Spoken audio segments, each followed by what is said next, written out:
All right. Welcome back, everybody. Welcome back to yet another TapDaddyBeats stream. Hope you guys are having a good Thursday. Today we're gonna try to mix down the rest of my upcoming EP, Snack Time for Turtles. It's gonna be good. Yeah, it's just a mix session today. Gonna be getting a lot of work done, hopefully.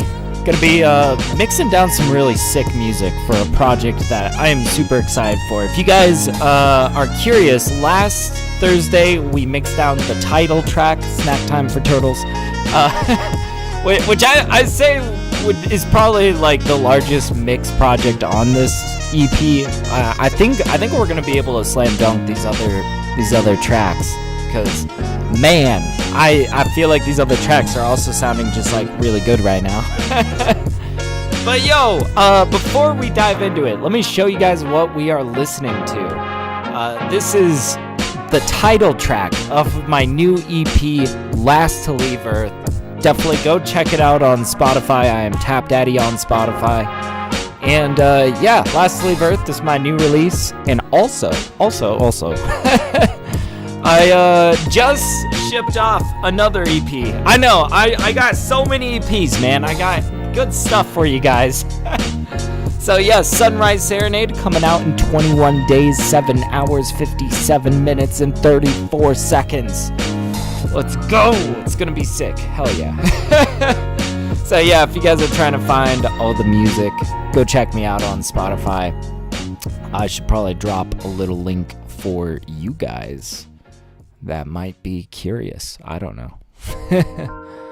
Let me grab the link. I'll drop it in chat for whoever wants to go check it out. Boom. There we go. All right, let's dive into it, guys. We got a little bit of a mix session today. Let's full screen. And let's listen through what we're going to be starting with today. This first one is actually the opener to the EP, Snack Time for Turtles. This one is called Let Sleeping Lobsters Lie. And fun fact about this track, actually, I made this song in less than 20 minutes live on stream, just kind of offhandedly. I did not expect for this to come out so fire. I really like the sound of this one. I don't know. I think that sometimes good things can come in 20 minutes, you know? So without further ado, let's listen to it. Let's get our first impressions of this track that we're mixing down. Let's hear it.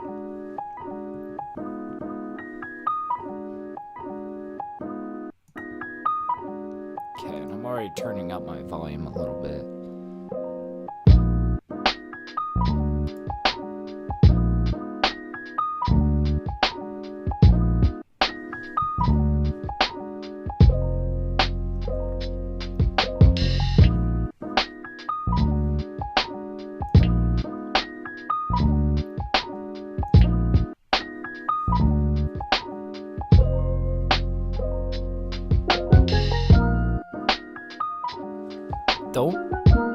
Why am I not hearing the trumpet lick? I see audio here, but that's weird. Okay.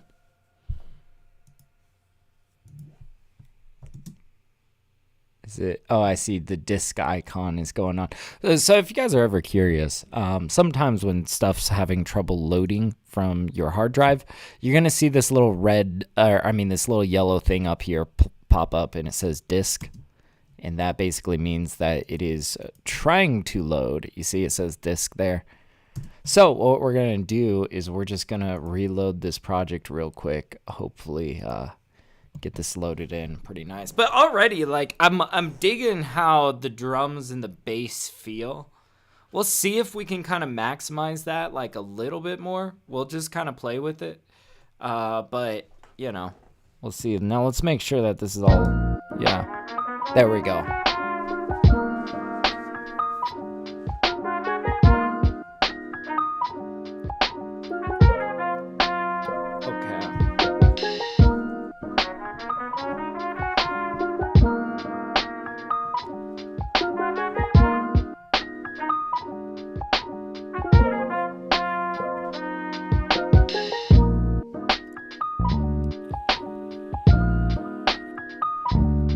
Yeah, I really like the sound of these drums. What do we got on this? I mean, pretty simple. We just cut the highs on this.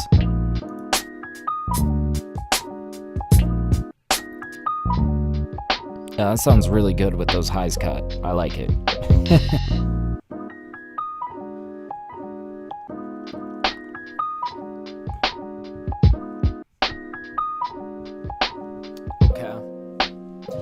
And then, let's see, we just fade here on the piano. So already there's like one thing that I just want to get done out of the way. I like, instead of, having these like flat, fade outs like that, I like giving it a little bit of curve to it. I don't know. It just sounds nice this way.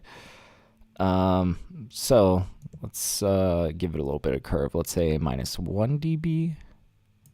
And then -3 dB, and then -6 dB, and then we'll just let it go from there. Okay.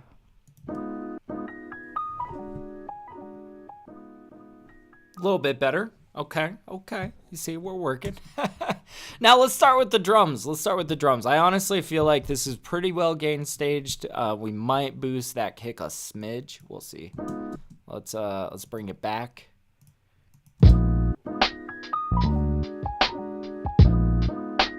I don't know, that's hit nice. That snare is kind of a bit. See, I feel like in comparison to the kick, that snare is actually pretty loud.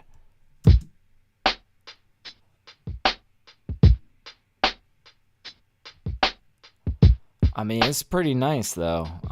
So I'll tell you guys what. We're gonna turn this kick up by like 1.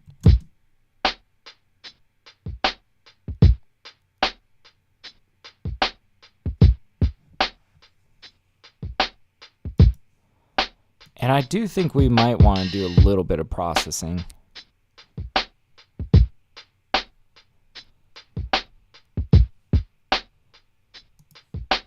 Yeah, let's turn this down like.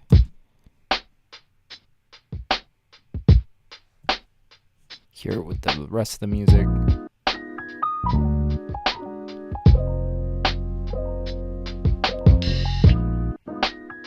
Okay, now here's, I guess, where we might want to mess with it a little bit.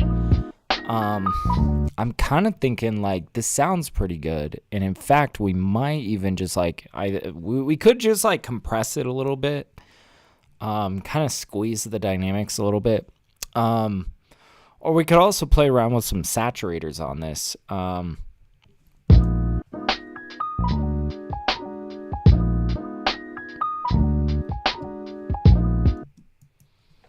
Let's start busting out all of our tools really. So I'm gonna just pull out LA2A. And I kind of go either way on this compressor. Sometimes the solution is to compress the drums. Sometimes that just doesn't quite hit, And I feel like, the thing is with mixing, there's no like one all solution to every scenario, right?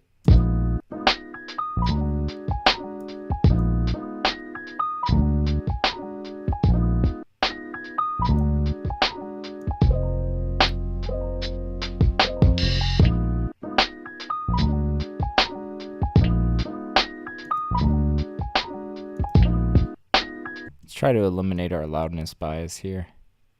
I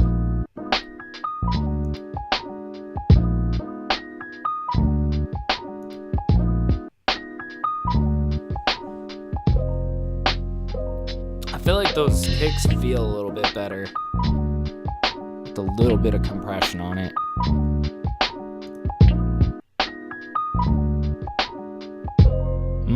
I don't know though. We gotta A/B test this.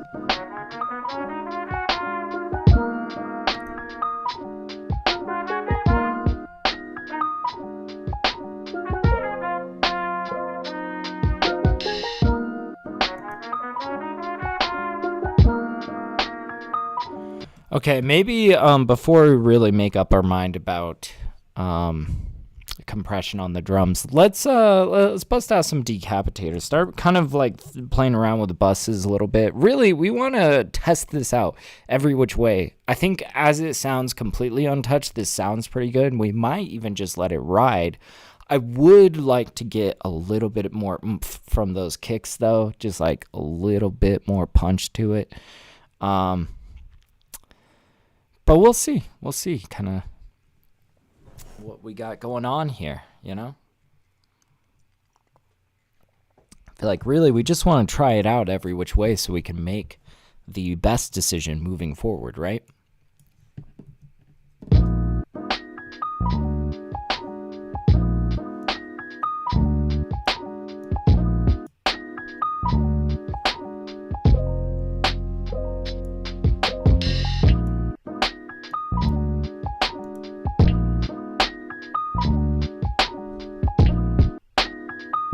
Ooh, okay.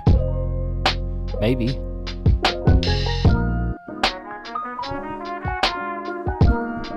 See, we got a little bit of crunch on that kick now, and it's like, that's feeling pretty cool.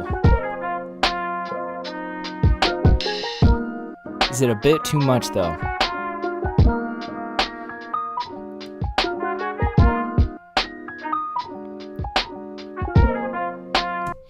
And also, speaking of trying it every which way, let's actually turn that decapitator off. And we're going to try a lot of these things in junction with each other. But really, I'm kind of pulling out all of my drum tools right now and just seeing what is going to be the right tool for this job. Let's bust out Ableton's drum bus.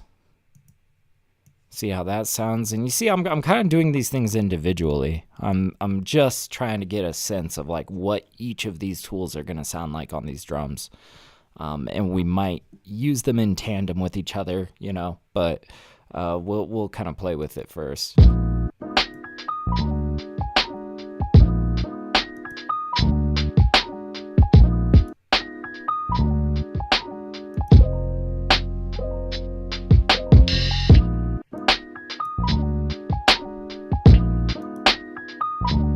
Much.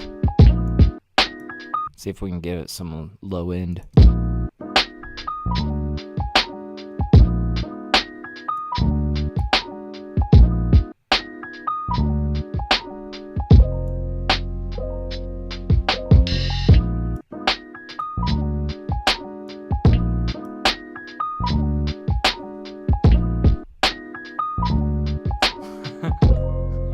It's getting quite destroyed.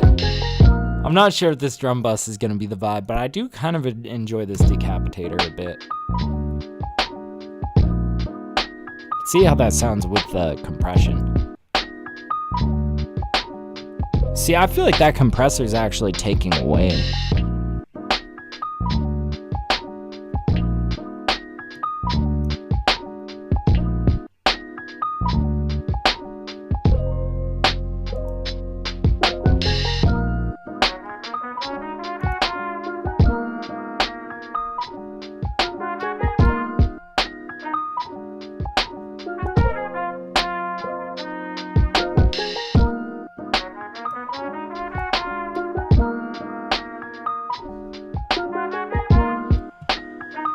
I think this is gonna need some regain staging here.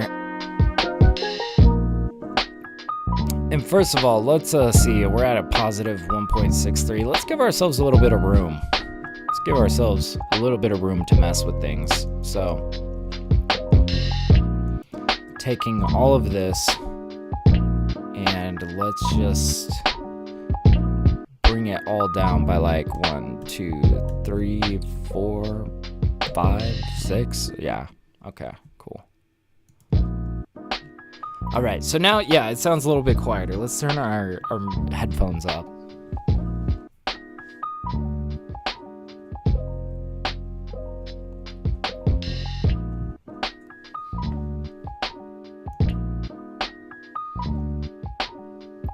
See, and like really this whole time I'm like kind of trying to get a little bit more punch out of my kicks.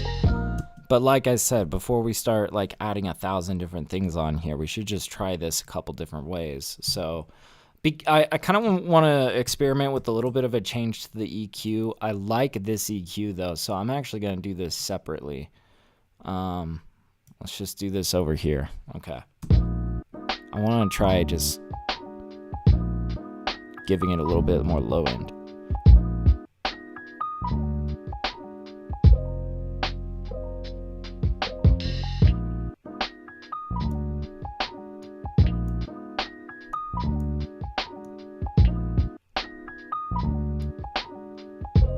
See, what if we were to really let's just hear this.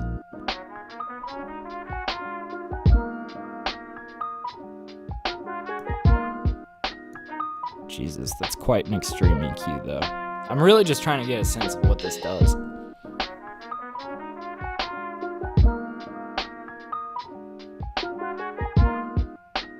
Yeah, I like bringing out more low end here.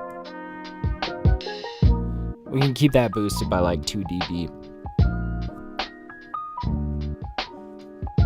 Okay, now let's experiment with the decapitator.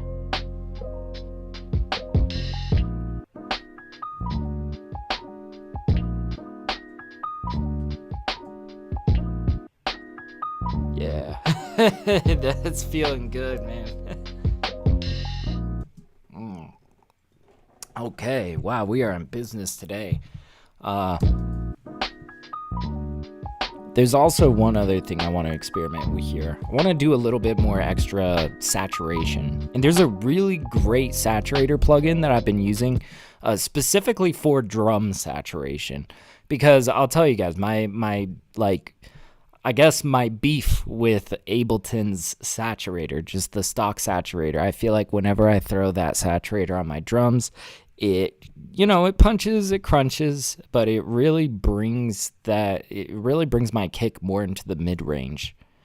Sometimes it feels like it kind of squishes my low end, right? And that's where Radiator comes in handy. Radiator, this saturator does a great job of preserving the low end, I feel like. I'm going to do this after the decapitator, and in fact, we're probably going to kind of switch these on and off a little bit. Kind of experiment with it, with just Radiator, with just decapitator, with them both. Right now, I like how it sounds with the decapitator, so we're going to start with... let's see. Okay, I got Radiator up by Sound Toys. This is a fun plugin. Now, we could just kind of sift through some presets, see what they do. Not too much.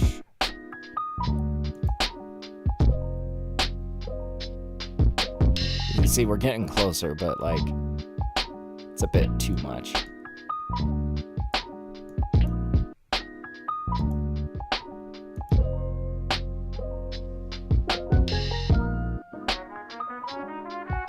Oh, yeah. What's up, Aiden? How's it going, dude? He says, have you tried Fat Cat Saturator? I don't think I've even heard of it. What company made it?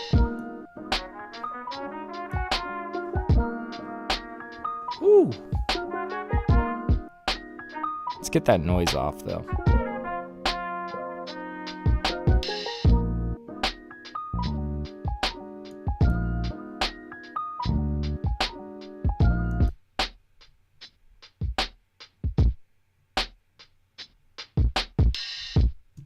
This is sounding good. Let's pull up decapitator though, and just kind of pull back on it a bit.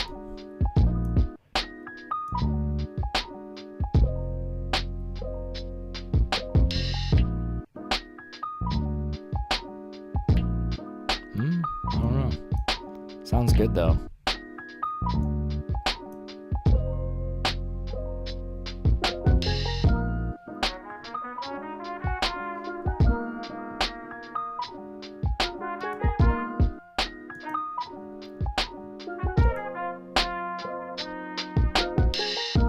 Yeah, we're gonna lose that compressor. We don't want that.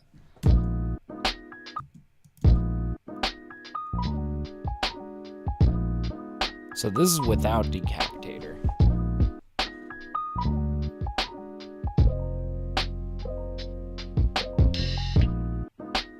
What this honestly offers us a pretty solid sound. I was getting that decapitator in there for like a little extra crunch to it.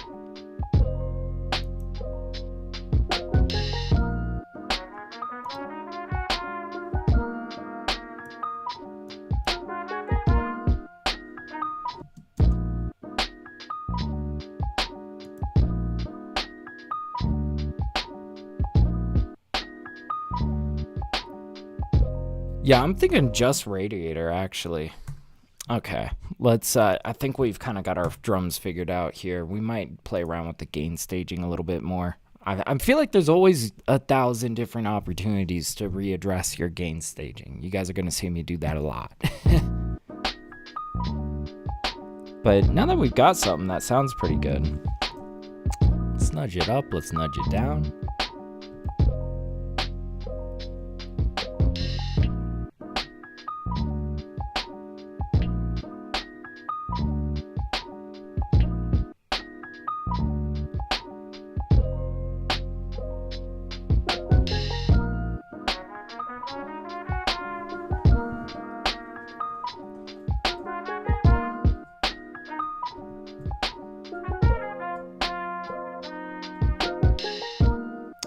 Sounds good. Now, I think, I think we're gonna keep it kind of where it's at. But yeah, now I think like the next thing that I really want to kind of look at is the bass.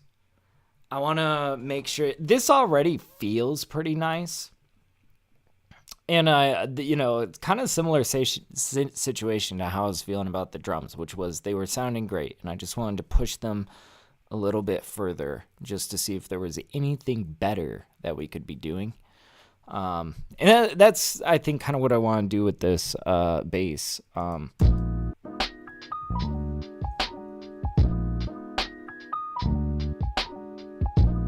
But you see, I don't think that we're gonna need to do any like side chaining or anything with, sometimes I will side chain my kick into my bass. But this one, like the way that the notes are just laid out, it feels like that these bass notes are kind of like landing just ever so slightly behind that kick.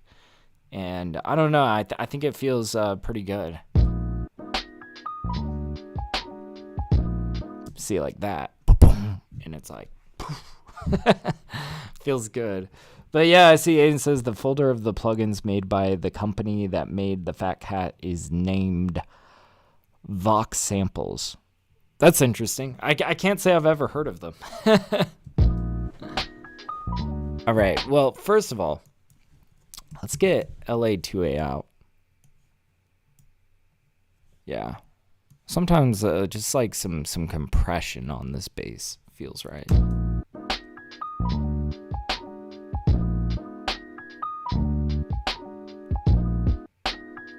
But we might do a little bit of sidechain just to feel it out.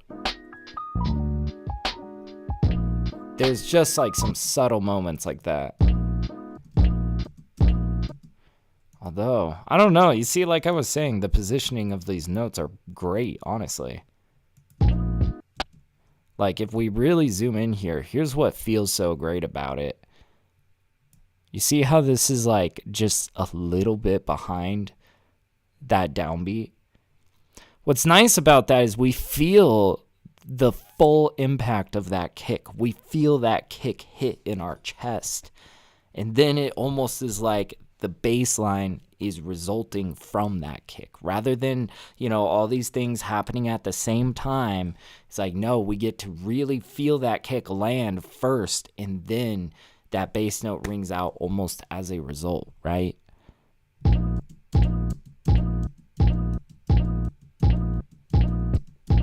Guys, this is the secret to like how to make your music feel good. Like, I don't know. I feel like the interaction between kick and bass is so important. It's like if you really are like getting in the weeds about the milliseconds of like how that interaction lines up,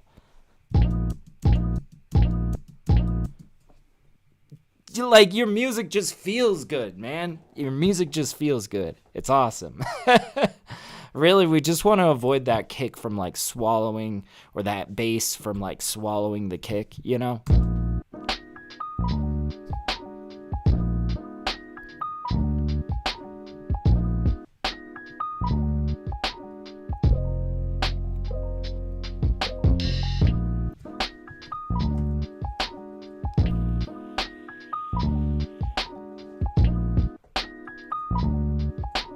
All right, let's see where we're going with this.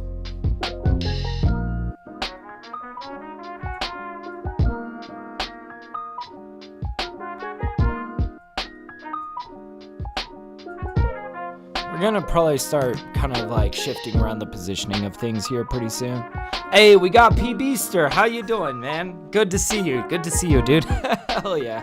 How's your day going, man? Man, we're continuing the work that we started last time, by the way, for anybody curious. This is the opening track to the EP, Snack Time for Turtles. So, when that eventually drops, you guys will know you were here while I was mixing all of this down. Oh man.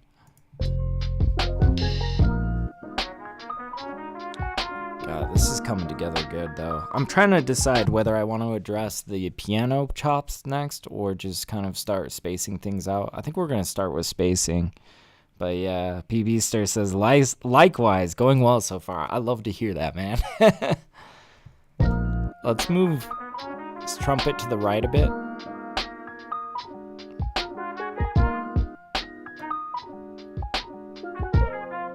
Okay. And I want to talk very specifically about some strategy for balancing like spatial wise, okay? You guys will notice this trumpet is leaned to look like 6 to the right. This steel drum sound is leaned to 14 to the left. Now, these are not perfectly spaced out to the exact same spacing on each side, right? But it feels right. Why is that? Oh man. So like I want to lay a pretty big concept on you guys, and if you find it useful, drop a like on the stream. Drop a like so you can find your way back to these mixed streams. But basically, here's my strategy for when it comes to spacing, okay? Think of audio as like it having weight to it. So the louder something is, maybe it has more weight. The more consistent that it is in the song, maybe it has more weight, right? Whereas if it's sparse, there's only a couple notes, maybe it's lighter. Maybe if it only comes into the song every so often, maybe that's kind of lighter. So now we're kind of thinking of things in terms of weights, okay? So how would you balance, and let's say that this is our fulcrum, how would you balance a heavy object and a light object? Because currently, if we have these equally spaced out, it's just going to go, like this is light, this is heavy. Okay, how are we going to space this now? Okay, so if we move it over like this, right, so that the heavier object is a little bit more center, and the lighter object that it is weighted against is further out here on the side, oh, now this balances nicely. Over here, we're like, oh, this is way out of balance, right? So we just scoot it like this, and now this balances nicely. Okay, that's a visual way to look at like how you might space things out. I hope that helps with some of you guys here. I don't know. I feel like that's a great way of like looking at things, and that's kind of how I'm balancing this trumpet, which I would say is the heavier option, against this steel drum.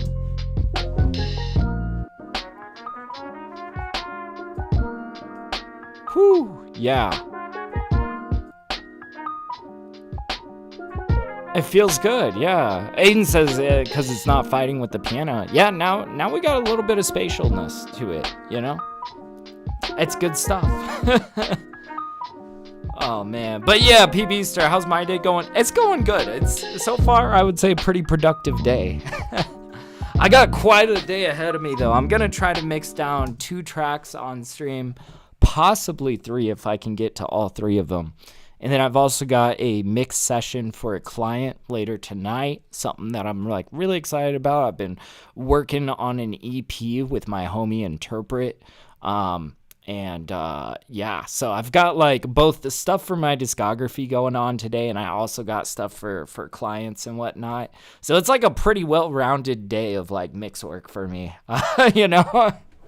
But honestly, though, it's fun stuff. I like Thursdays because I feel like I'm very productive, and I'm spending most of my day like mixing on Thursdays, you know? Oh man, let's deal with this piano next. And I feel like this might even just be a little bit quiet. Hell yeah. Okay, let's just scoot this up a bit.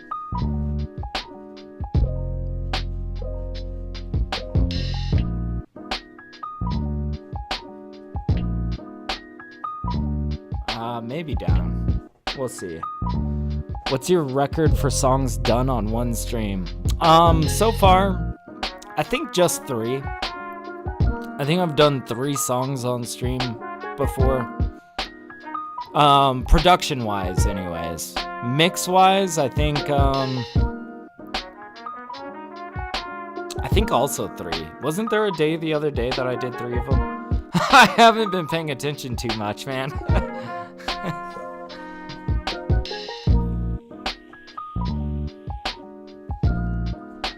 Hell yeah. Dope beat for sure. Thank you, PBster. Thank you, man. Yeah, this is gonna be the opener to the Snack Time for Turtles EP. Goofy ass name of an EP. I'm excited for it. You guys saw me mix down the title track for this EP last time. This is this is gonna be the opener. It's gonna be a little 4-track EP. And it's just kind of bizarre stuff. So this one is called Let Sleeping Lobsters Lie. The second one is called Third Tiger in the Ark. Fourth one is Battle of the Frogs. And then the last one is, finally, we arrive at this celebratory, triumphant Snack Time for Turtles.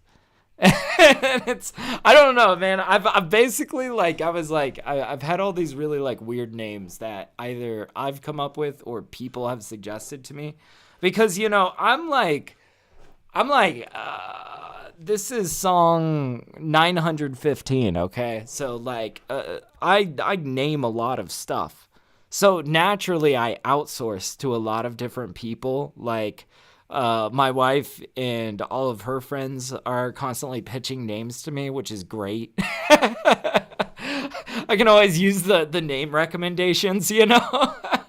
And so I guess the idea of this album was, for the longest time, in my list of potential EP names, there has been Snack Time for Turtles has been sitting in my potential list of EP names. And I don't remember who added it or when that got added. It's just been there for as long as I remember. So, you know, we found the right tracks for it. And we decided this is going to be Snack Time for Turtles.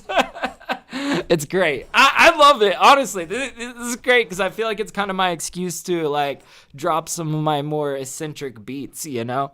It's fun stuff, man. It's fun stuff. Anyways, let's see where we're going with this. Let's have a look at the EQ of this. We could. This is also something else that might sound kind of good, saturated a bit.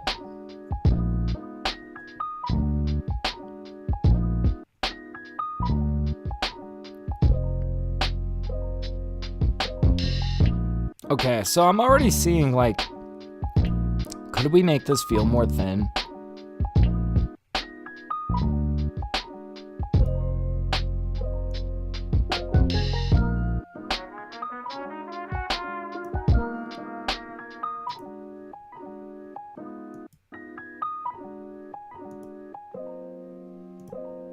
Now sounds better without. Okay.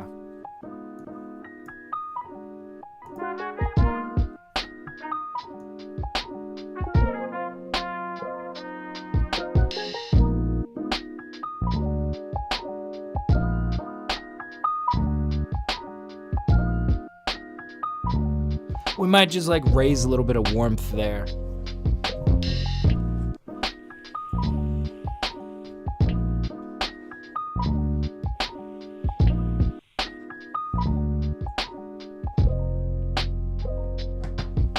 Something else I wanted to try, though. Let's bust out that radiator plugin on this guy. Might make it sound a little bit more vibrant. I'm just curious if this might make it sound a little bit more vibrant and driven. And I'm not even completely sold on the idea that that might be a good thing. I just kind of want to mess with it a little bit.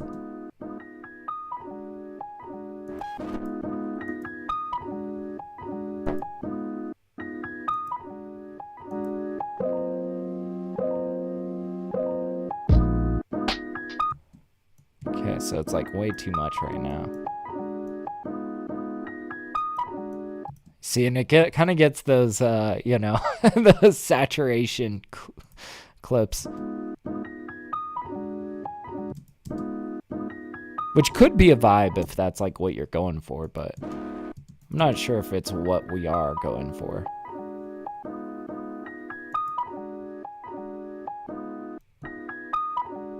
Okay, well that's really all I wanted to test, was see what a little bit of saturation on this would sound like, you know. I don't think that's going to be the vibe though. You know what could be the vibe though? Let's get a little bit of LA2A on here.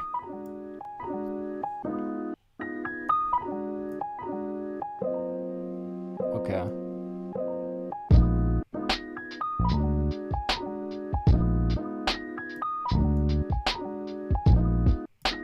Trying to set the compression levels to where we kind of like eliminated our loudness bias.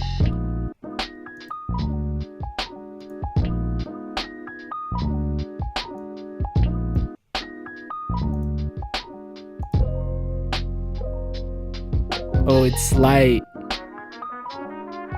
It's super slight here, but I think the compression gives it a little bit more body to it. And it feels a little bit better.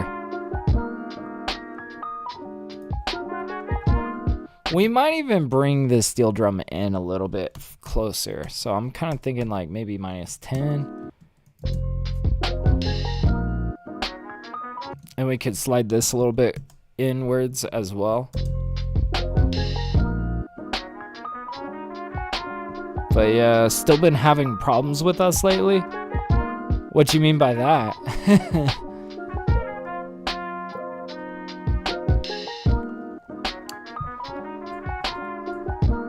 All right, this is getting closer. This is getting closer. I kind of like maybe not having it like this super widespread.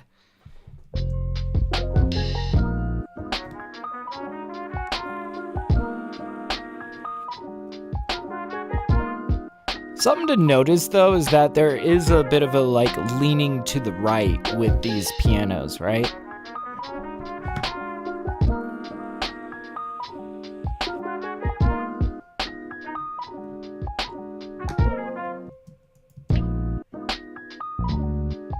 And maybe we like lean this a little bit to the left to help counter that.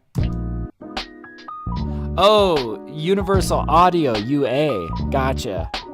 I thought you said us, and I was like, I can't read worth shit, Aiden. That's rough. Yeah, I've honestly also been having trouble getting their Universal Connect software to work lately. So I can't get the new free plugin, the 1176 or whatever it's called. Been having trouble getting it. I might have to figure something out though for tonight's mix. I want to bust it out for my client tonight.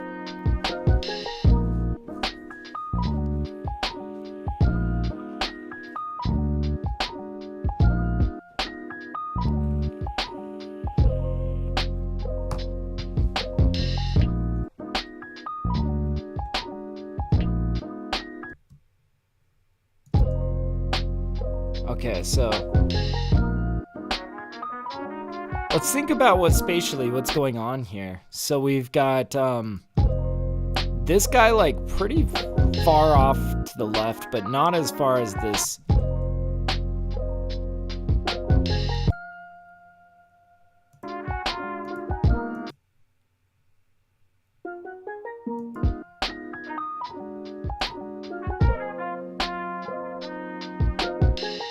Somehow this feels like it's on the outside of this.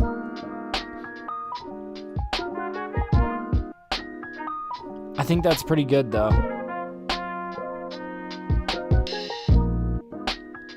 But yeah, it says, oh, I managed to get that. It wasn't sending me the email the other day for my account, but oh, I gotcha. For me, Universal Connect just isn't opening. So I can't get the new plugin. Makes me mad. Makes me mad. Okay. Honestly, I feel like this is a pretty great song. There wasn't much we needed to do here, you know? We just made it a little bit more vibrant, did a little bit of EQing. Speaking of which, actually, I think that there might be a little bit more EQing we could do on this bass. I want to just try lifting the lows a little bit. Just a smidge.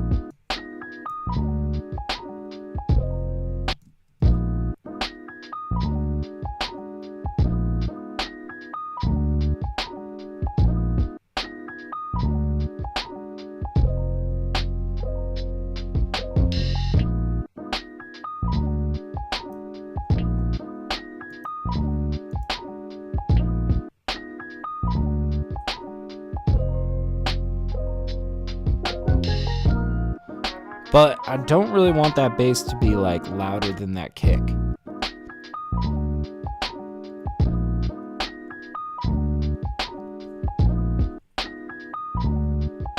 I suppose it's not.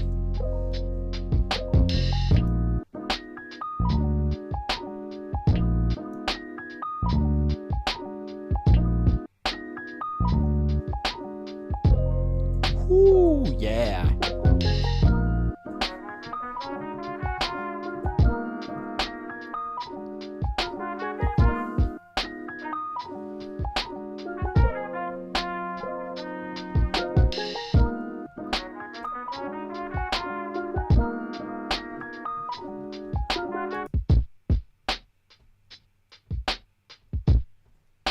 I feel like this kick is kind of bouncing around.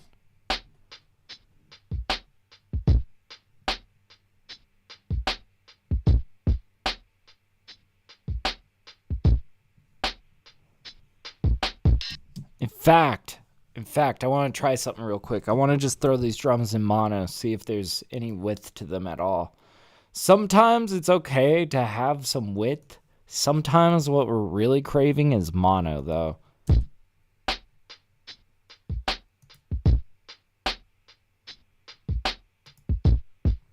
There is a little bit of width.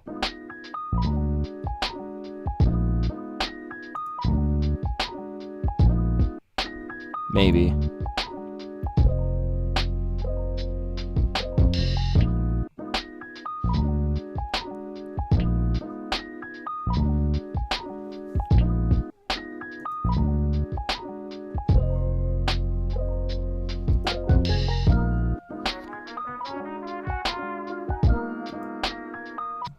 I'll tell you guys what, I'm not convinced entirely that that these kicks are completely center. So I'm going to make them completely center. Both of these. Yeah, there and there. And whatever the saturation adds, if that adds a little bit of width, that's fine. But like, it needs to start center, mono.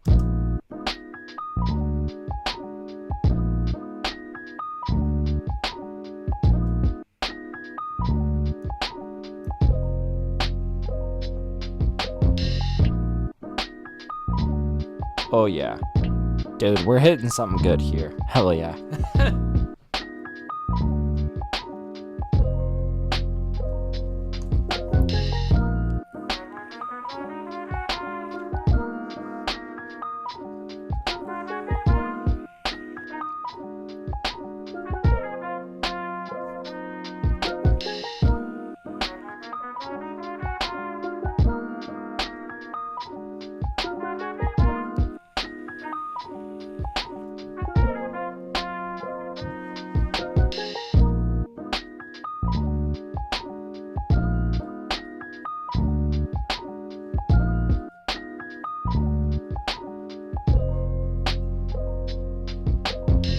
I have a feeling this is going to sound really slick as we start to push this through a master.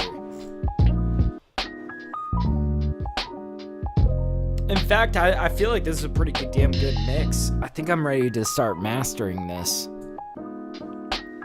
Yeah, we're going to do mastering today as well, by the way, guys. Hope you guys are all good for that. I hope you guys are equally as excited to hear this mastered as I am.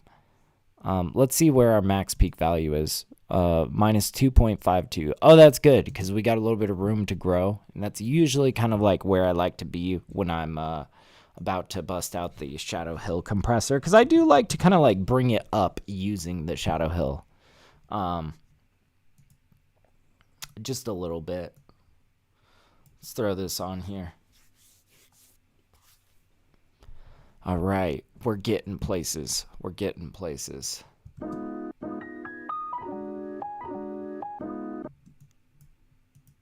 Let's get in. Turn on sidechain. Start bringing the threshold on the optical up.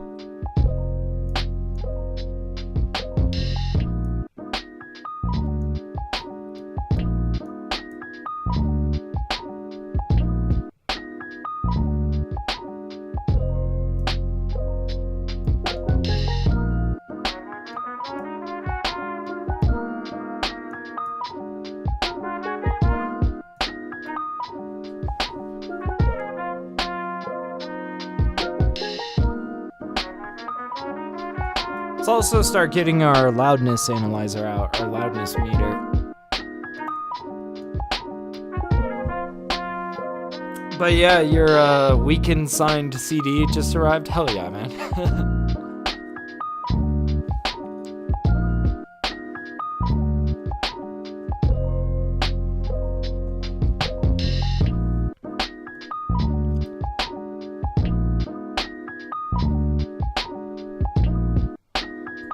Okay, we really haven't brought up the max peak value any.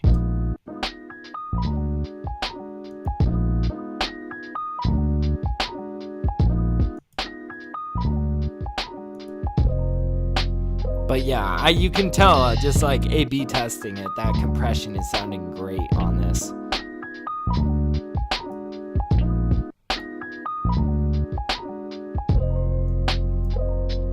Let's bring up that optical gain.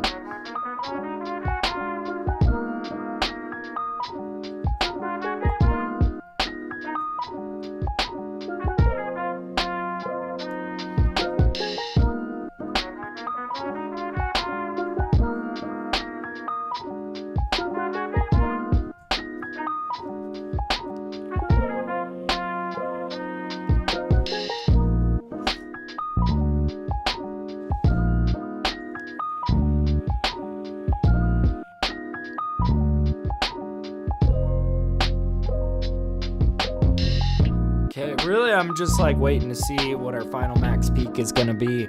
And we're going to bring it up a decent amount, and then we're going to bust out Ozone for its maximizer and a little bit of EQ work. And then whatever we don't achieve with the maximizer, we're going to send it home with a limiter. We'll see. We'll see how this goes.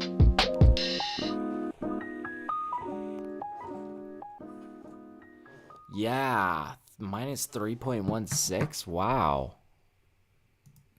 It's funny, that compressor makes it sound louder, but honestly, our max peak is actually quieter than it was before we put that on.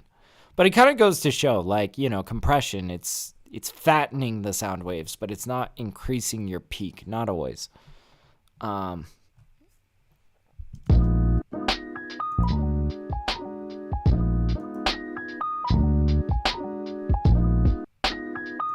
we might even have a little bit more room to push it.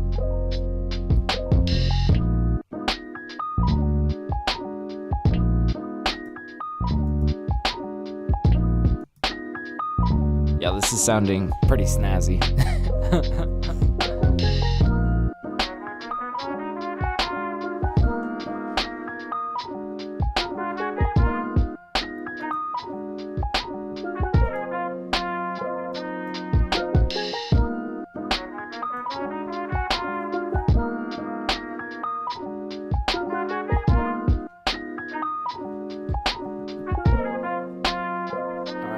Gonna keep an eye out for our max peak value, and then we're gonna raise it up and continue on with our master chain. But for now, we're just enjoying how this sounds.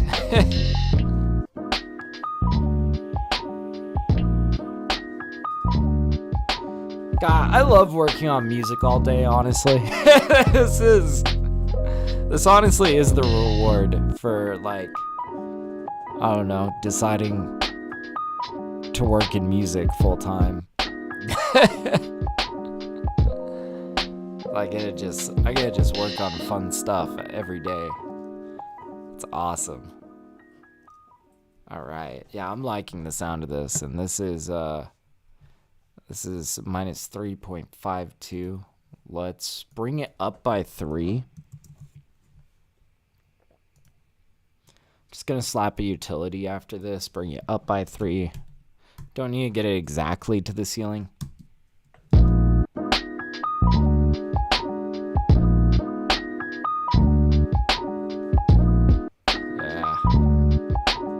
Oh yeah, it says there's a card inside of it with a Sharpie on it. I think that's his signage. Interesting. Oh yeah, he says, I wish I could. Takes hard work, man. Takes a lot of hard work.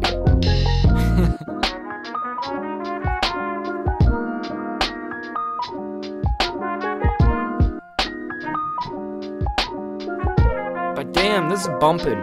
This is so bumping.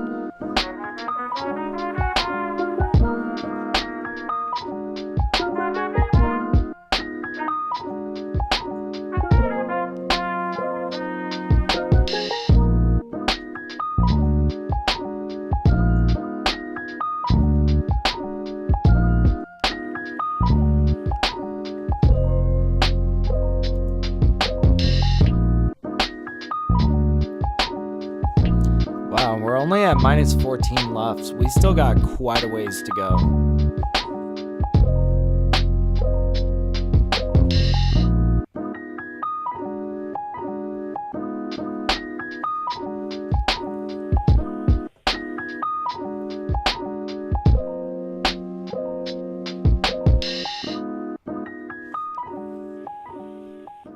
All right.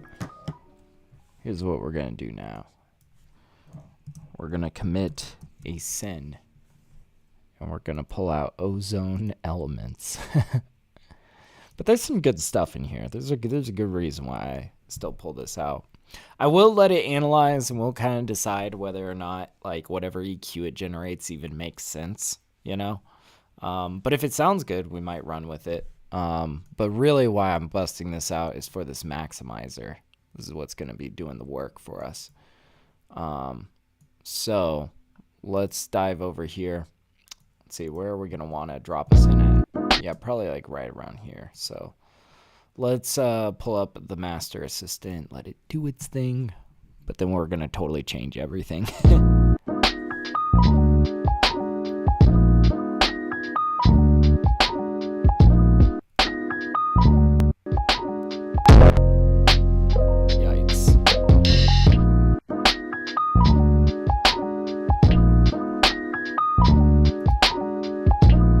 Now, something to keep in mind is the snare is getting kind of hot as we bring it up.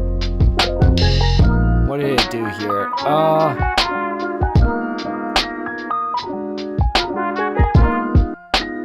I'm not sure about the EQ.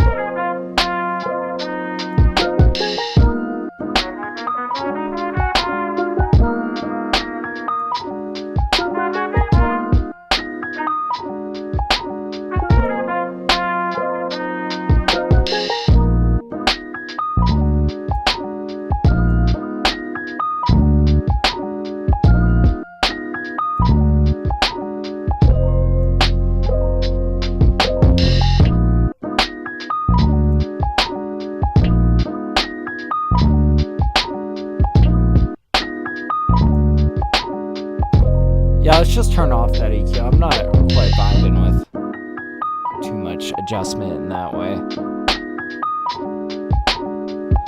But yeah, I was saying, I just want to get to the point in my music where if I did stop, I could still be making money. Not that I would stop.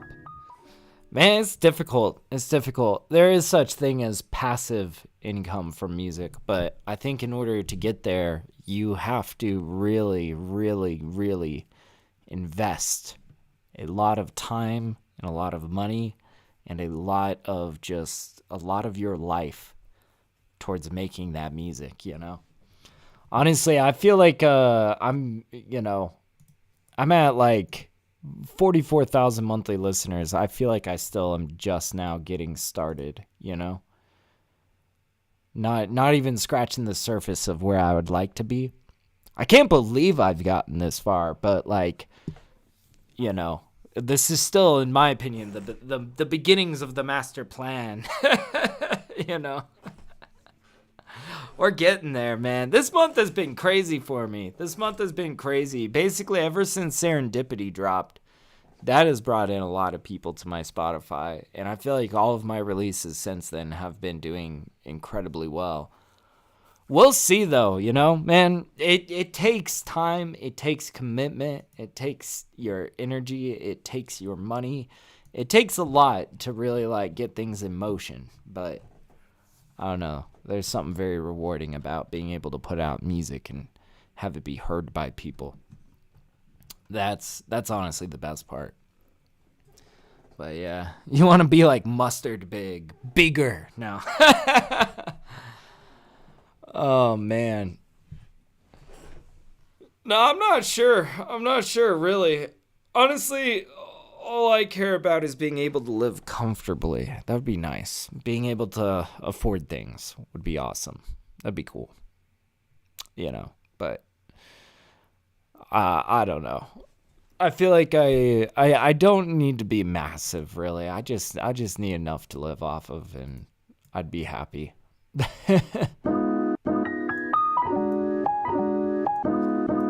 Okay. Let's see where we're at with things.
Yeah, maybe taming down this low end a little bit with just like a general EQ.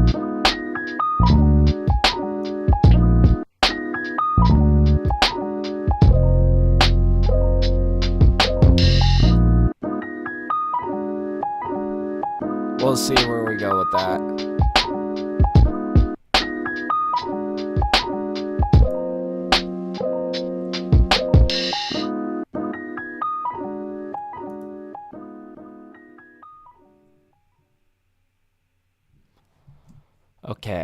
Okay. I think we're honing in. He's loving bluffs. We need to bring us up a little bit more. All right, let's bust out our limiter. Just a simple limiter. That's really all we need. Color limiter. I am curious about this. I keep seeing this pop up. I'm just curious what exactly you mean by color limiter. Oh yeah, this is basically the master limiter in 12. I guess it was called color limiter here in Ableton 11. Well, that's good to know, because I do use this sometimes. Because you can turn up the saturation a bit to color it.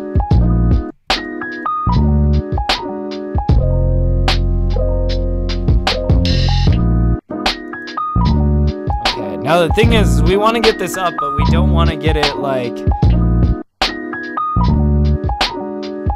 I think we kind of want to keep it as clean as possible, but also we're not making pop music,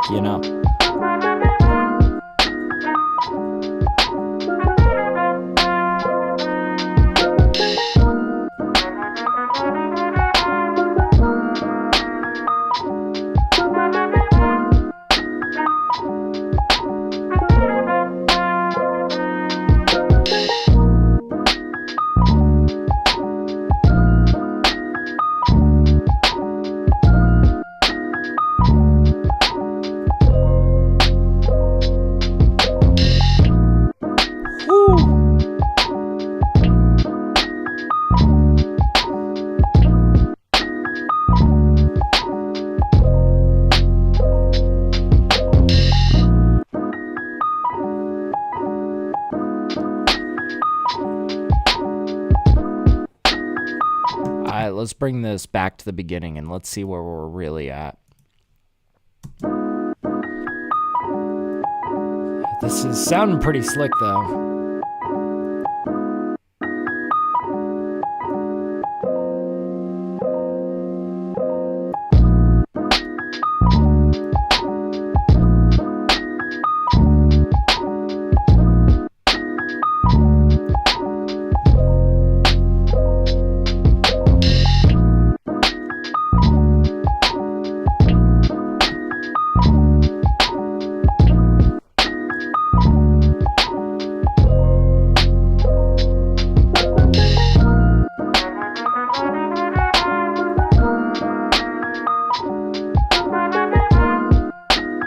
Boy, those kicks sound punishing, man. I like it.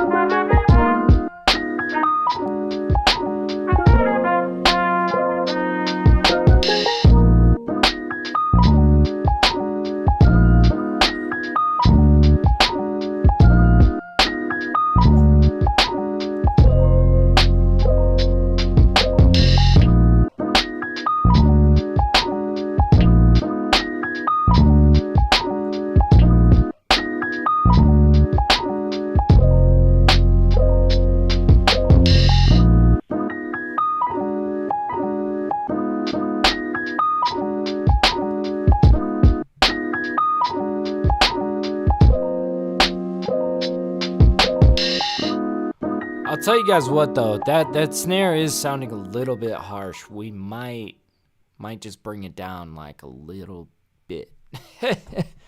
Just a little bit. I think I want to, like, so here's what I think I want to do. Let's take all of this. In fact, let's just go ahead and group the master chain. Okay, so now we can just toggle all of that off and on whenever we want. Yeah, that snare really is loud. Like, that's not just me.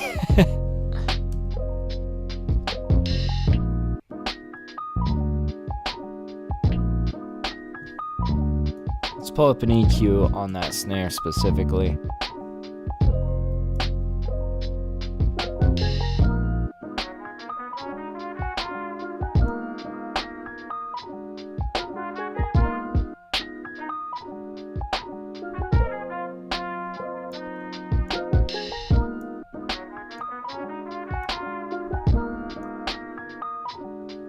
There we go.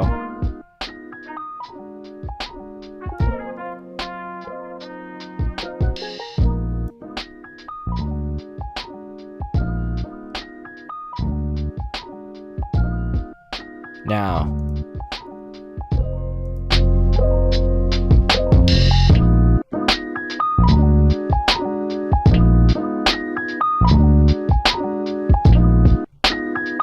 This is sounding a little bit more managed, you know?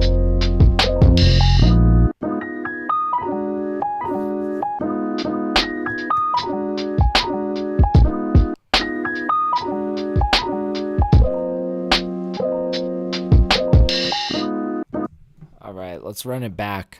Let's hear it one last time. And let's do a little save as, actually. A little save as mix V1.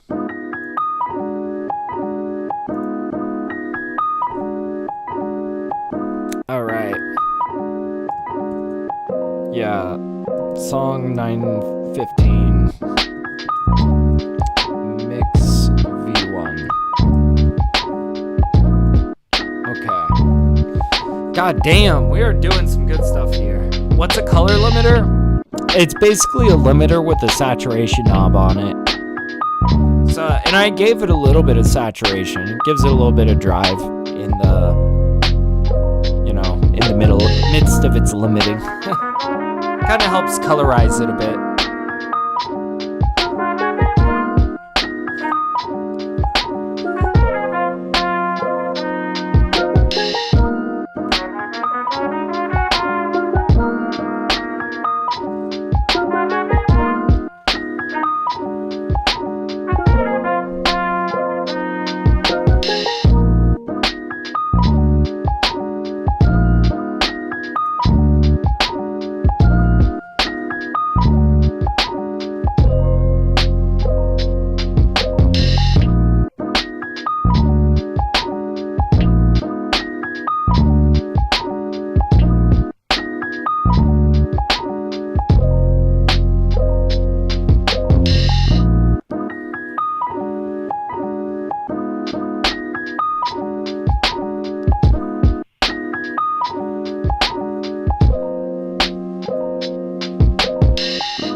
Hell yeah. Hell yeah. Coming in at about 10 lufs. Minus 10 lufs. That's good. That's good. All right. So now I think we're going to load into the next track on this EP. Let me pull up my notes. I think it was 917. I just want to triple check. Let's see. Yeah. 917, Third Tiger and the Arc. Let's get that. I'm going to move this over into my finished pile. Hell yeah. Making progress today. We're doing good stuff, man. We're doing good stuff. All right. And I think before we dive into this next one, I'm going to grab a little bit more coffee. Let's get this loaded, though. Yeah, 917. Save. Yes. Let's just save. Make sure everything is sounding good. And while we're loading that load and I'm going to grab some coffee, I'll play you guys a little something off my Spotify. You know what? I'll play you guys Serendipity since that seems to be such the popular track right now. I will be right back with you guys with hot coffee in hand. I'll be 2 seconds.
All right, we are back. Hell yeah. So, it's time to dive into a new one. Hell yeah. I hope you guys enjoyed the Serendipity. And yeah, just a reminder to you guys, if you guys are trying to find the music, I am TapDaddy on all platforms. New EP out now, Last to Leave Earth. Also, just got a new EP on the countdown page coming out in 21 days, Sunrise Serenade. It's a lot of stuff kind of like in the vein of what you just heard on Serendipity. Just some very soulful tracks. I like it. It's a good vibe, you know? It's a very good vibe. So yeah, but today, of course, we are working on the Snack Time for Turtles EP. Wow, this thing is still loading. It's thinking about it, guys. It's thinking about it. We're going to let that do its thing. But in the meantime, if anybody has any general questions about mixing, fire away. Never mind. Don't ask. It's loaded. No, I'm kidding. No, you guys can ask me anything. All right. Let's see. So this one, I remember it was a breakbeat. This one is the second track on the EP. It's called Third Tiger and the Arc. Let's hear it. Let's just see where we're at with this.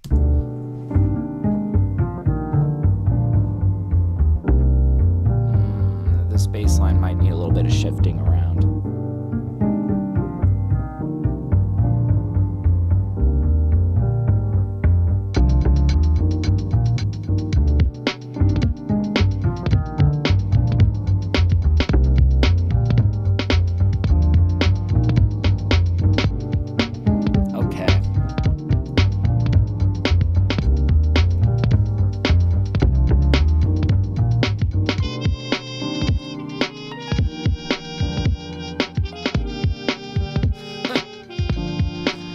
are all gonna be kind of odd mixes, I have a feeling.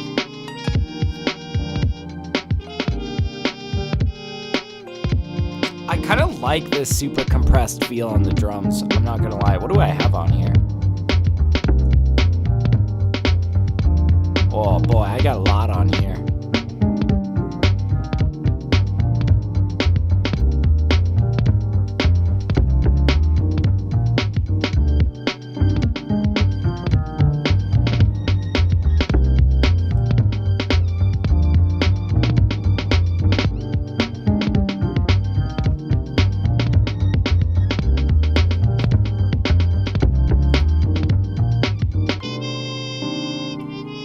See what our compressor's doing. See what it's been up to. Boy, it's really compressed. Fuck yeah. Do you cut the low end of your snares? Not really. Not unless if it's creating issues. I don't do anything unless it's creating issues, basically.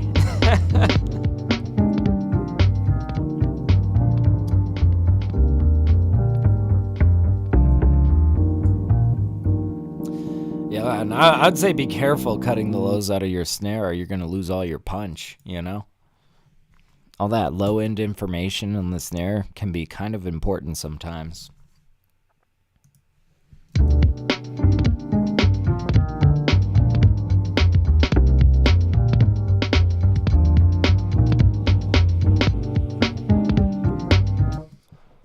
All right. Boy, where do I want to dive in? Oh, I should have grabbed the max peak volume. I see we're at pause. Okay, well, this is probably going to be quite loud. Let's go ahead and just take everything down. Everything is coming down by, let's just say 6 decibels. 4, 5, 6.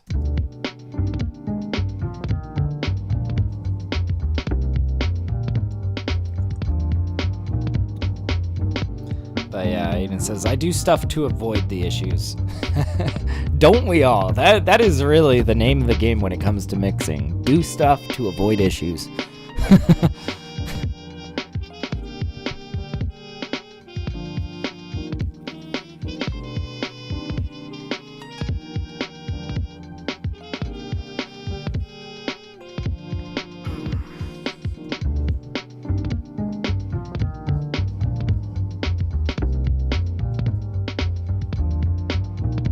Okay, so yeah, I turned down the volume on this, by the way. If you guys need to hear it louder, I would encourage you to do what I'm doing, which is turning up my volume.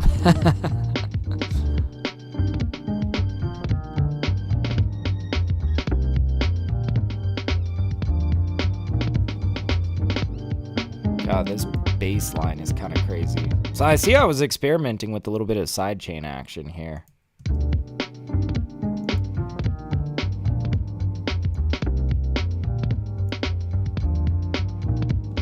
What was I taking out of this, though, on the...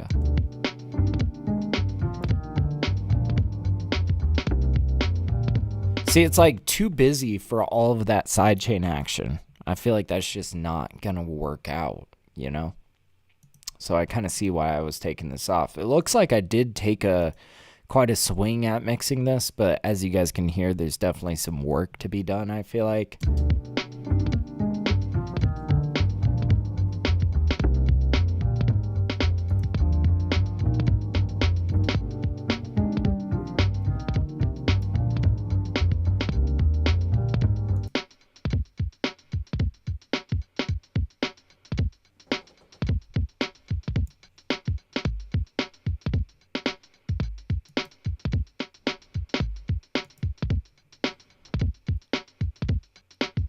Okay, so here's what I want to do, because I do want to mess with these drums, but I don't want to fuck up a good thing. We do have a pretty decent thing going on here.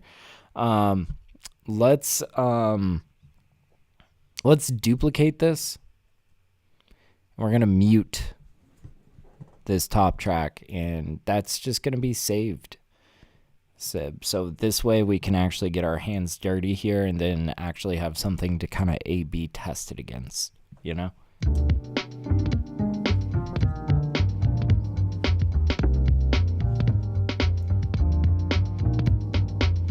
Also, I think this bass can come down.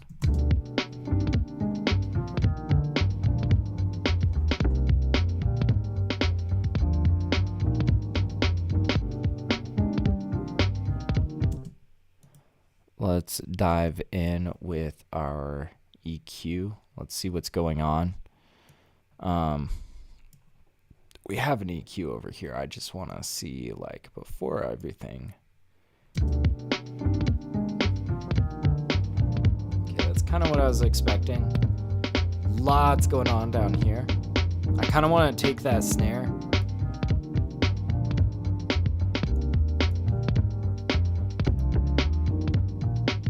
Okay, so we got a saturator on this snare. I also want to just bring this EQ onto this snare.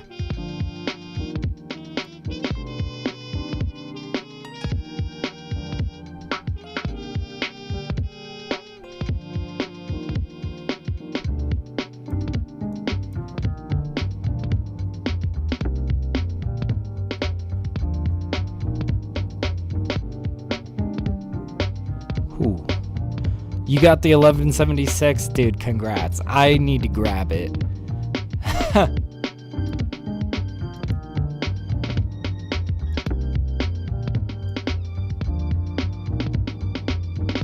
See, I'm kind of enjoying a little bit of that boxiness.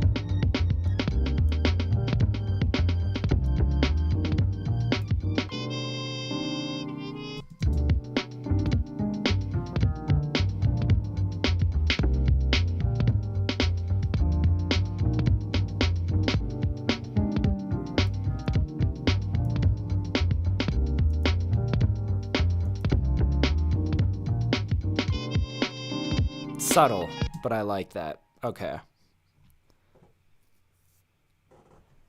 Let's see.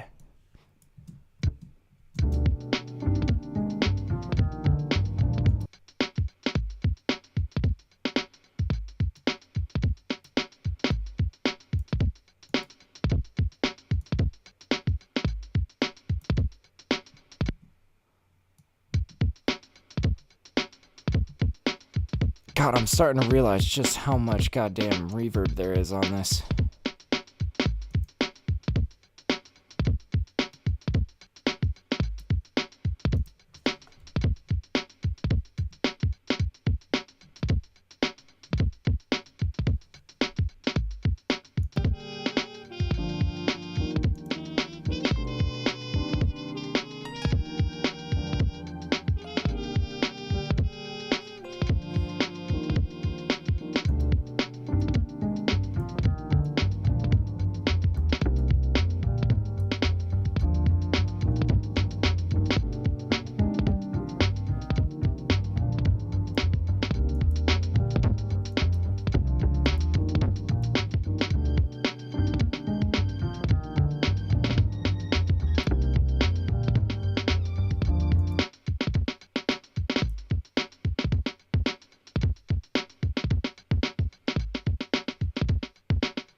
Okay, I'm kind of thinking let's also bust out Radiator. Kind of doing like that same trick that we did in the last one where we saturated after the decapitator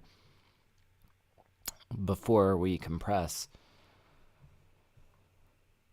We'll see. We'll see. We're really throwing shit at the wall here, seeing what sticks, because quite honestly, these, like, in a track like this, it's so subjective, honestly.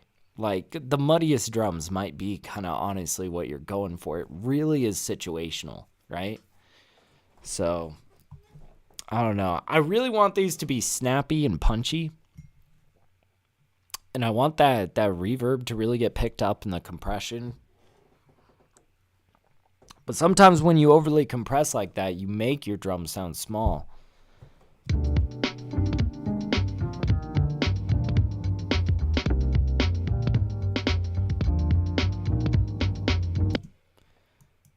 Yeah, let's bust out Radiator. Bringing that down here.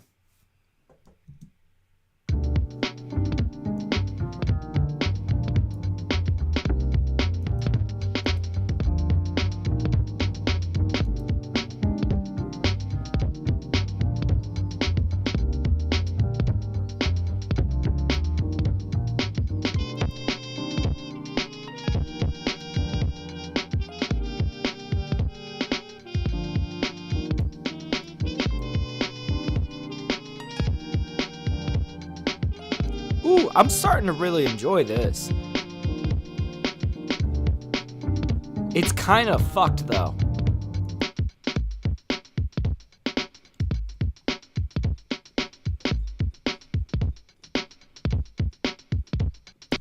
It's crunchy, all right.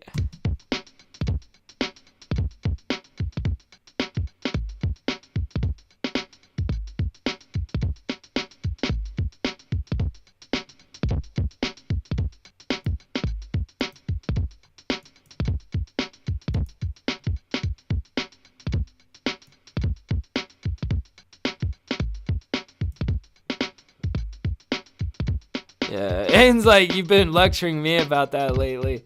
Dude, I'm telling you, it's super situational.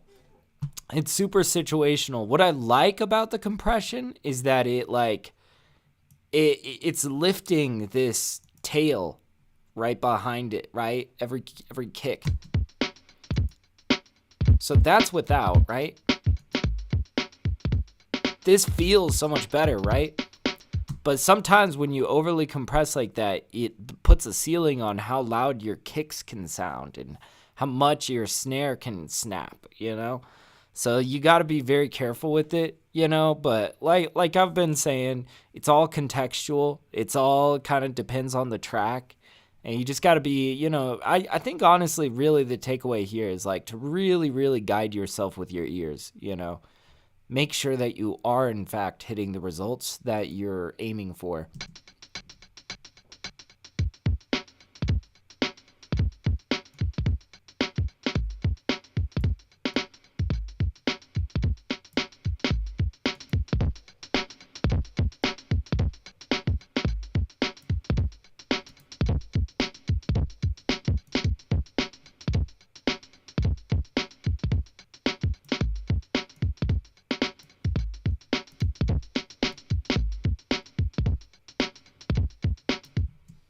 See it. And we really got to hear it all together. That's really the only perspective that matters.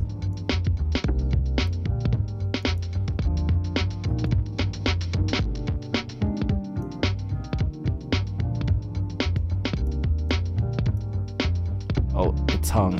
It's thinking. Okay, this is getting experimental, but like... Are you guys kind of picking up what I'm laying down here, though?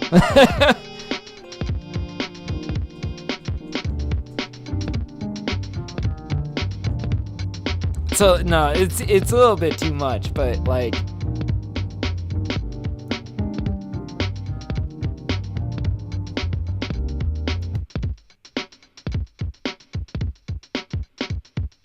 We're getting kind of crunchy.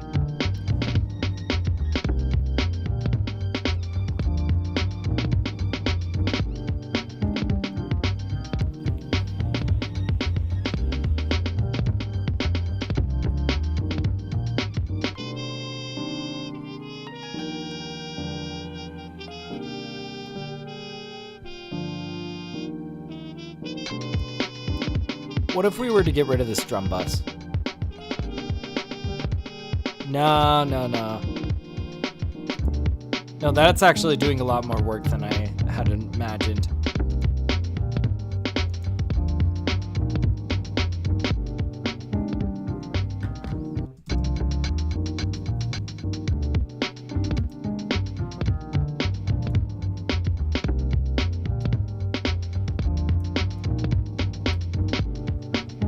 There we go. Hey, signature music. He's like, I get what you're going for. You see, good man. Good man. Like, we're making some nasty-ass break music, man. Not trying to make any, like, pop singles or whatever. We're going for some punch and crunch and insanity. Which is why we're using a touch of insanity here.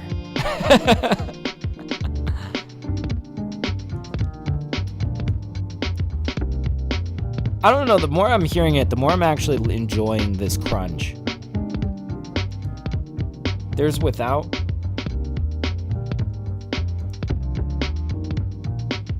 With.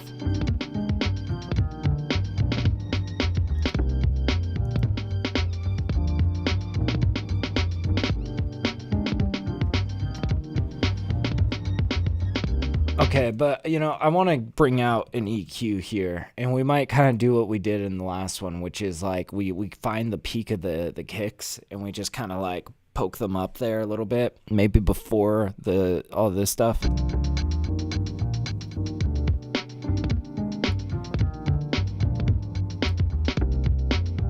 Or maybe after.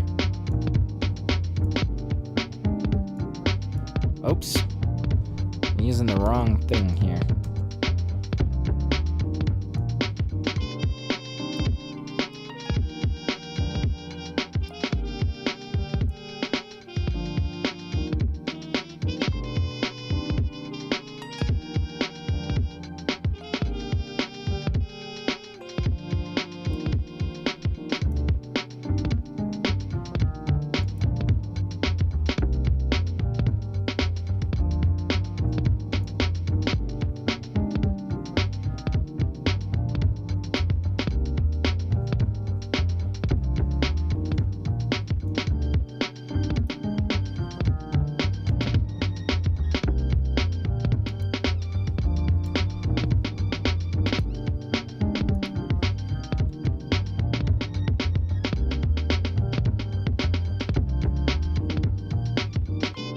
Whew.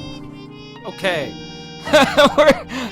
I'm definitely getting kind of experimental on this one, but this is kind of an odd beat, you know?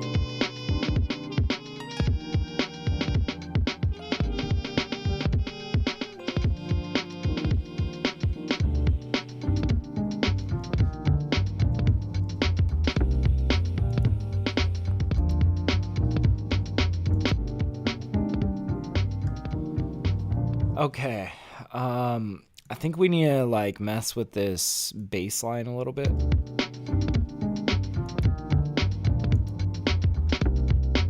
So I see I've got quite a bit of LA2A on here.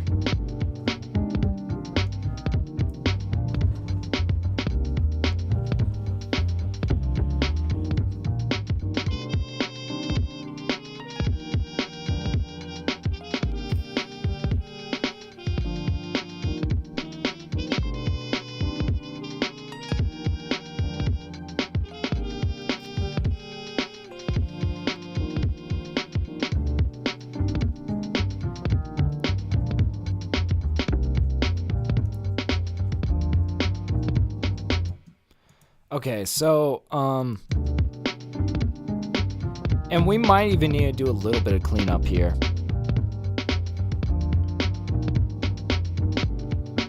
Honestly, this all sounds really good and locked in with the drums. It's more of like this intro section over here where it just was kind of on the fence. So we might actually have to clean up some of these MIDI files a little bit. See, like right there, it kind of drags behind. That does not feel good. See, that doesn't feel good. Let's fix it. In fact, we'll probably fix it here out in the intro.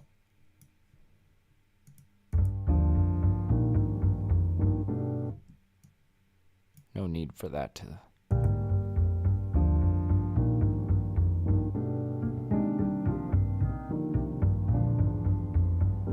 See, and now this all kind of goes ahead a little bit. I'd rather it be right on or a little bit behind than directly like that. So yeah, we're gonna like kind of scoot all of these, because this is really what's keeping time here. It's kind of important that these are super spot on.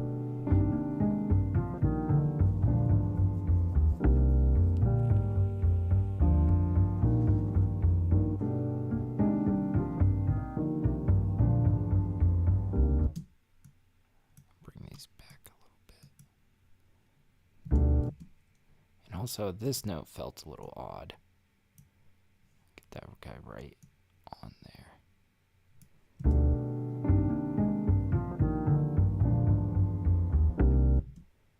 See, and these kind of rush, and we feel that rushing, and it doesn't feel cool.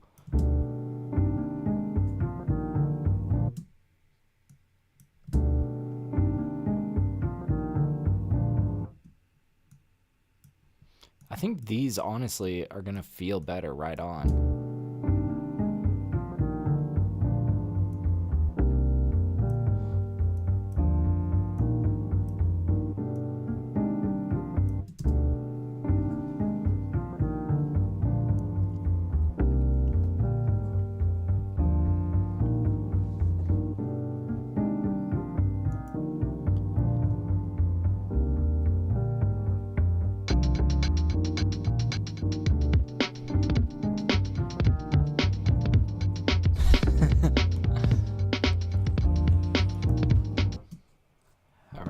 This is sounding much better. Let's double, triple check our work though.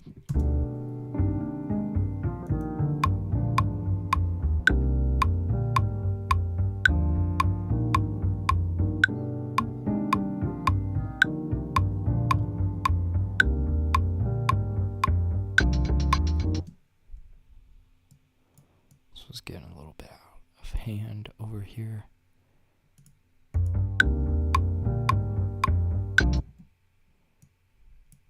Felt awkwardly swung.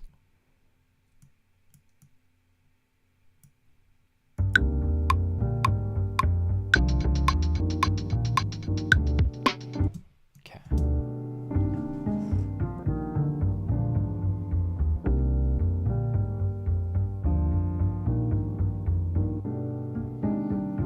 It's difficult, you know, doing a walking bass line.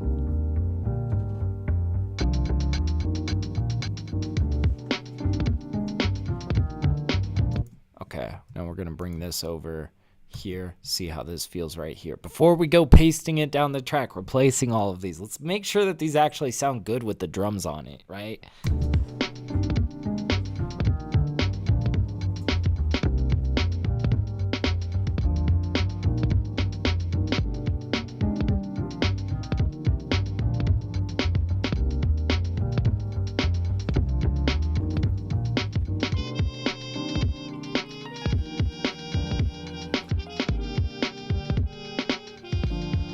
Oh, that's so sick. Yeah, that sounded really great.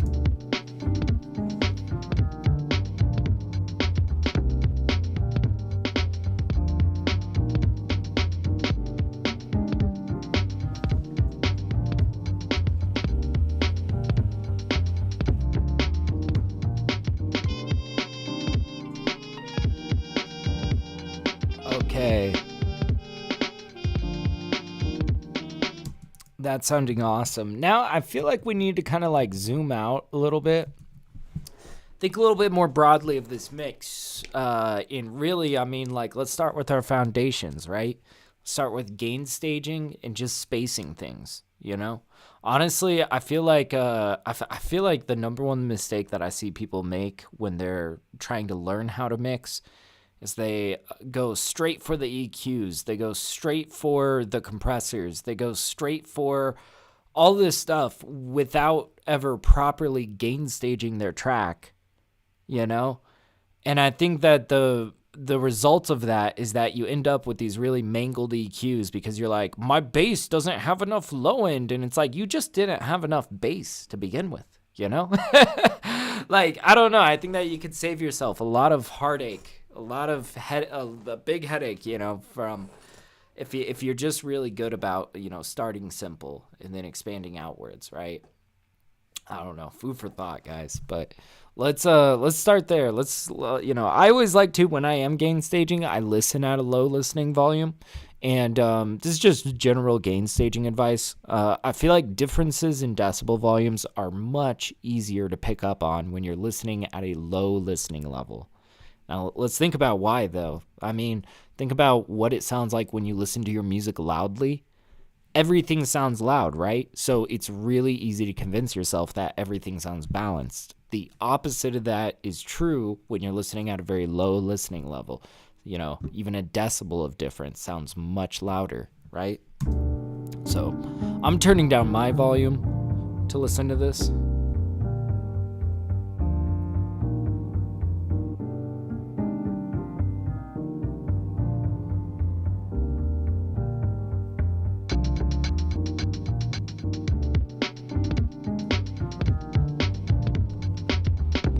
Okay, now these drums are super compressed, but I think these hats can come down.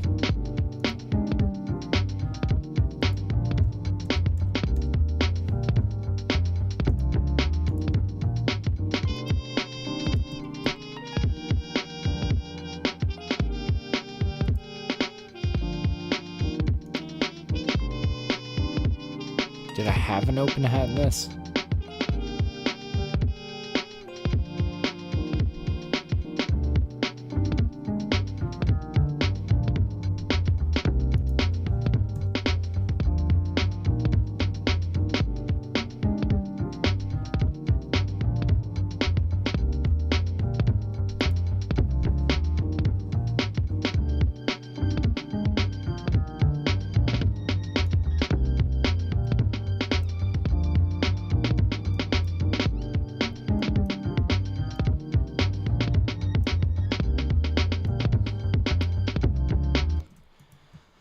Maybe these side chains are like way too much.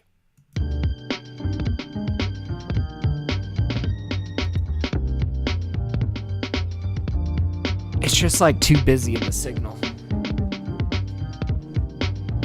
I guess that is kind of what I was going for. Busy sidechain signal kind of feel. But I'm not sure.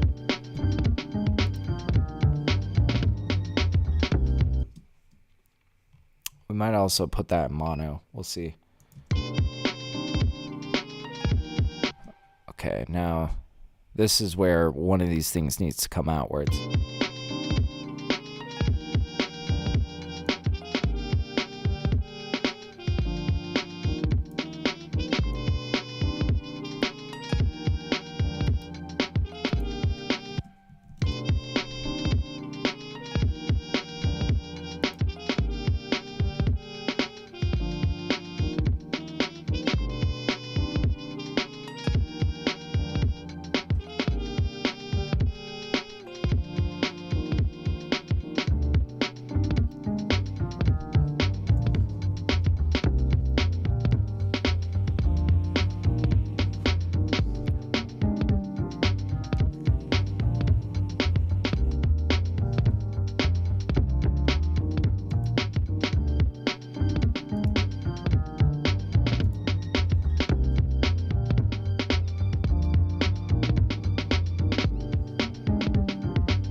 And I'm also kind of curious about like what kind of reverbs could we play with on this trumpet to kind of make it feel a lot more lively.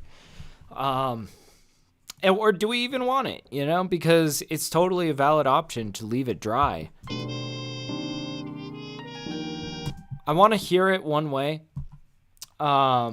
Vocal Pop Hall. This is a great reverb, just stock Ableton reverb that I think sounds absolutely golden on like all brass. It's just so good. Any brass, whether it's a trumpet or a saxophone or whatever, This Vocal Pop Hall is pretty OP. Let's go grab it. Okay, I'm going to put this after that EQ cut. Bring it back maybe around 30-ish. Doesn't matter.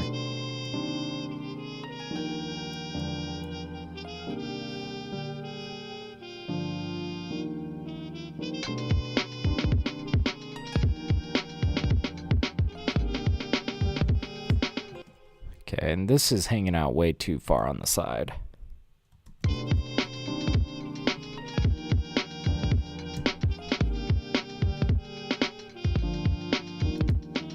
Not sure if I like this reverb. There's also an alternative type of reverb that I am kind of thinking of using. It's called live resonant. Kind of just feels like a open room studio, if that makes sense. It's actually a drum reverb. Or at least it's in the drums category. But I use it for all sorts of stuff when I just want something to feel a little bit more lively.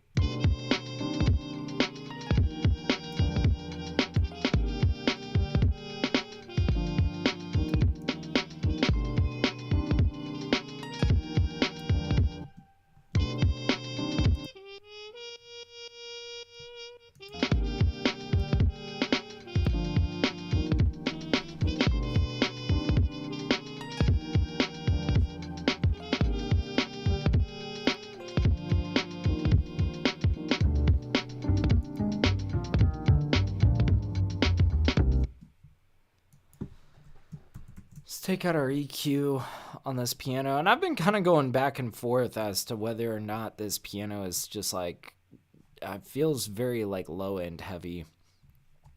We also might just need to bring this back a little bit before we start messing with the EQ. Maybe we just gain stage a little bit more.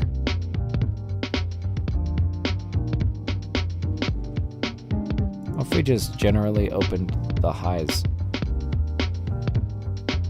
Got some fuzz to it though that we're capturing.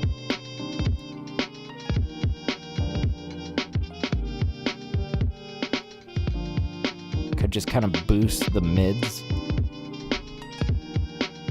mid highs.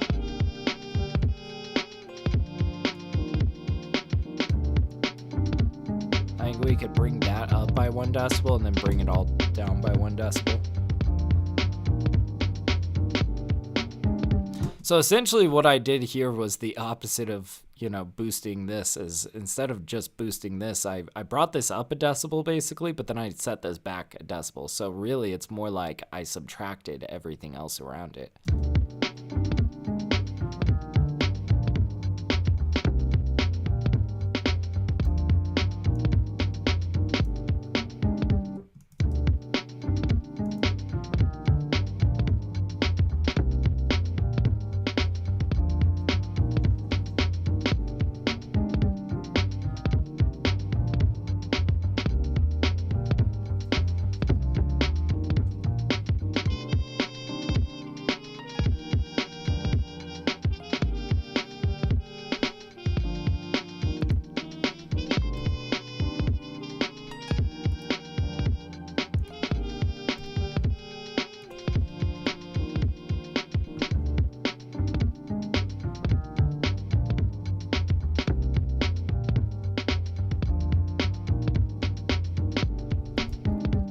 Okay, and our max peak is -5. We've got a lot of room to grow here.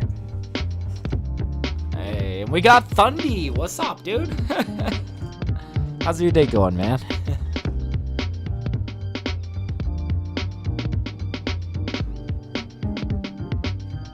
Man, we're just mixing down this breakbeat. It's going crazy. It says that snare feels a little too loud. I don't know.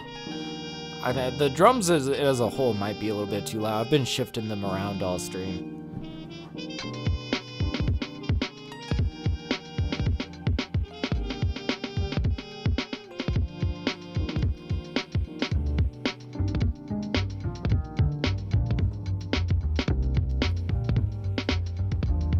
Just came home from my science museum job. Oh, sick. You work at the science museum? That's what's up. How do you like working at the science museum? Is it a fun job, or is it like goddamn these people?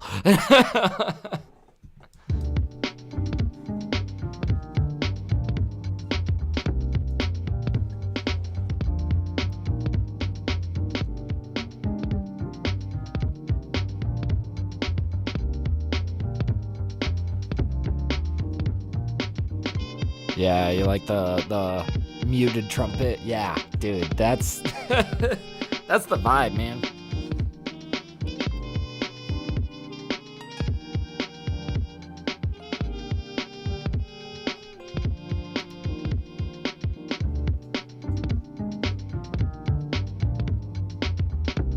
Whew. But yeah, he says it's awesome. We currently have an exhibit on Jane Goodall. Oh, hell yeah, man.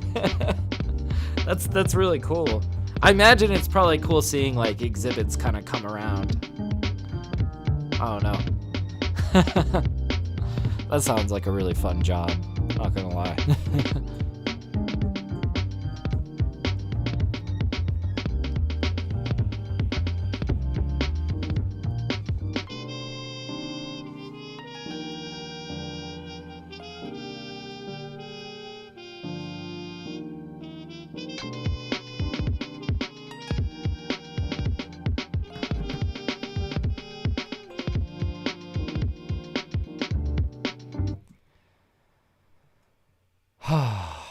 Kind of deciding here.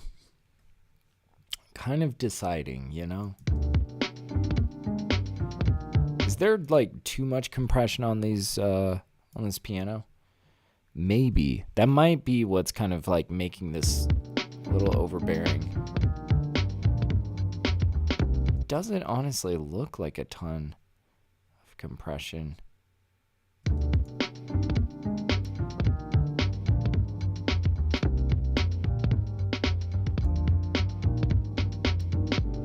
Yeah, it's kind of hard to see what's going on with the compressor. It's like my CPU is kind of out of control right now.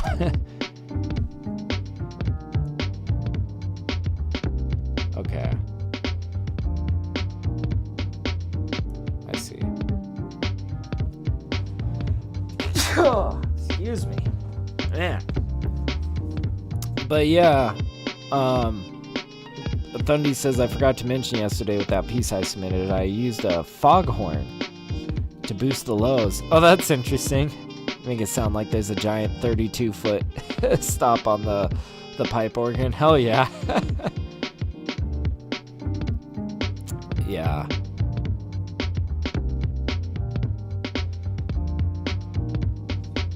I think what we're gonna do is we're gonna bring down some of these lows.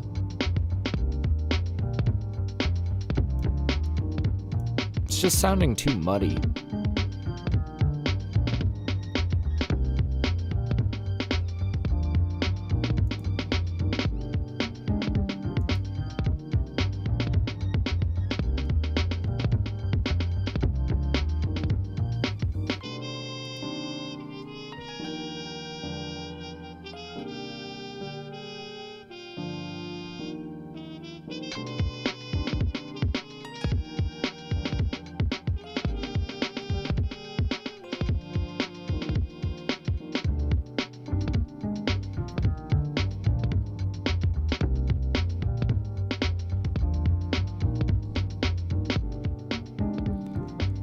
I think what we could do is we could take both the drum and the bass down a little bit.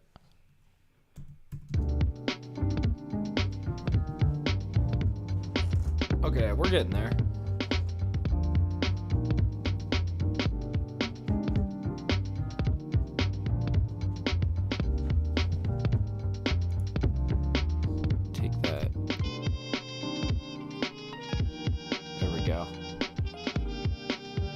Nonsense, Thundy. Nonsense. The kick punching too much? What? I've never heard such a thing.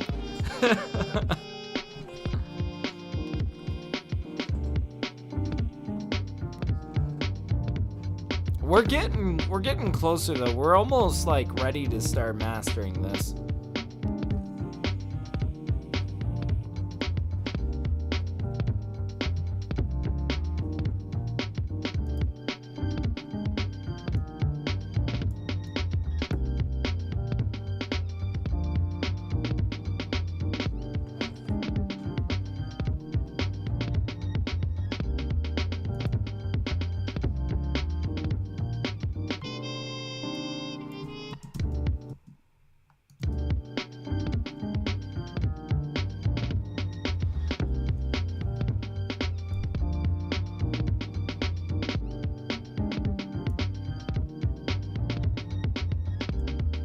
And I kind of got one more idea for this. This is a little bit of a production idea, but I'm thinking I want to try like this auto filter kind of idea on this string, giving it a little bit more motion. I think it's gonna come in like right over here. We'll kind of see. Yeah, Thundy's saying I tend to keep my kicks down a little more when I do more chill and less intense stuff. Yeah, dude, we're on the break beats, you know? We're on some break music, so a little bit of a different mindset, a little bit of a different goal in mind.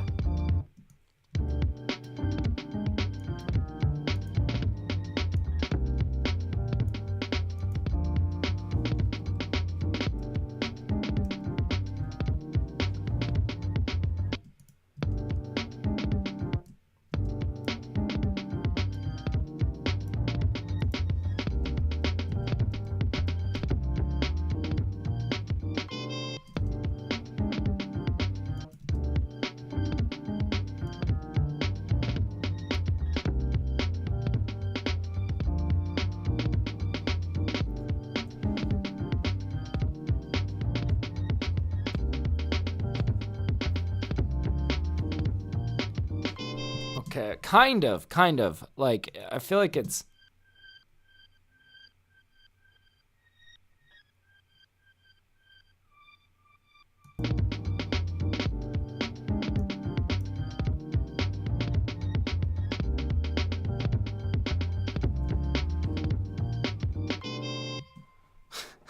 It's kind of wild.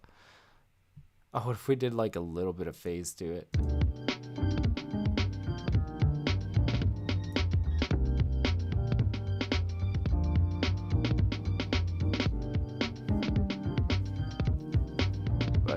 Thundy says, anyway, gonna take a short nap, then got internship work to finish. I got you. Busy man. Hell yeah. Enjoy your nap, good sir.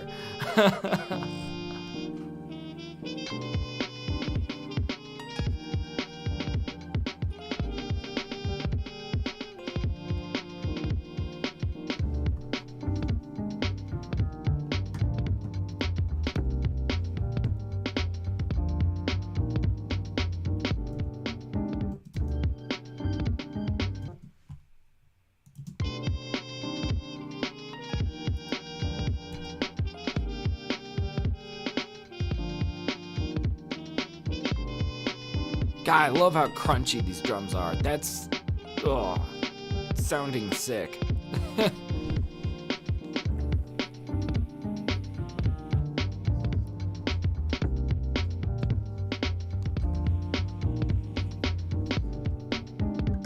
Okay, honestly, I feel like we're at a pretty good spot with this.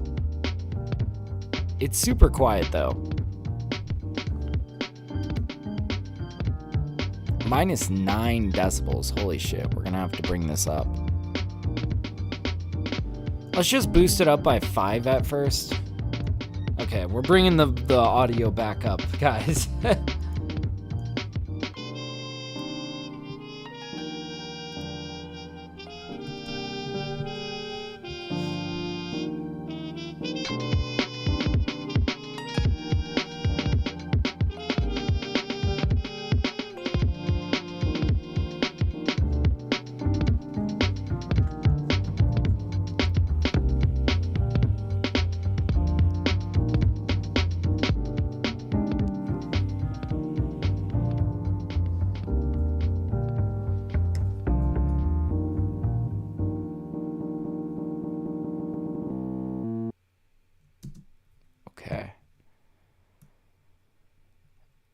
And we shall cut this right over here. Yep. All right. I think we're kind of narrowing down to our last couple passes on this. So I'm hearing like a lot of fuzz coming from this piano, I think.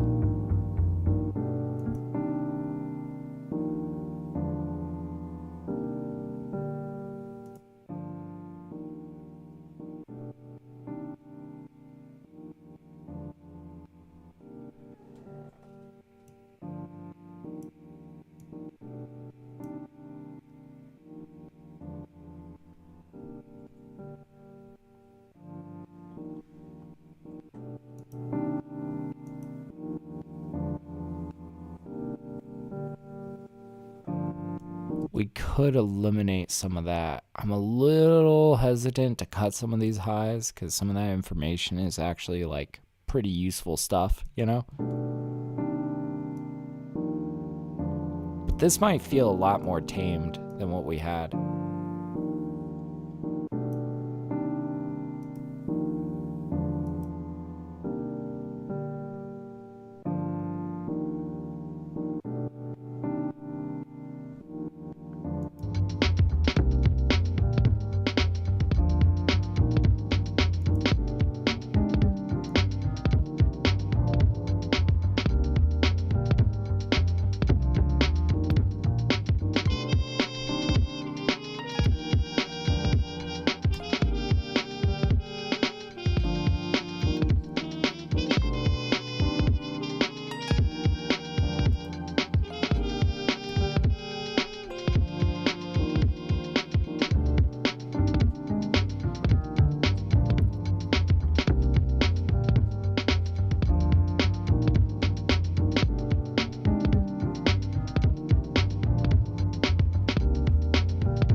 I think we let this string get a little bit out of control. Yeah, let's not overcomplicate it with that filter.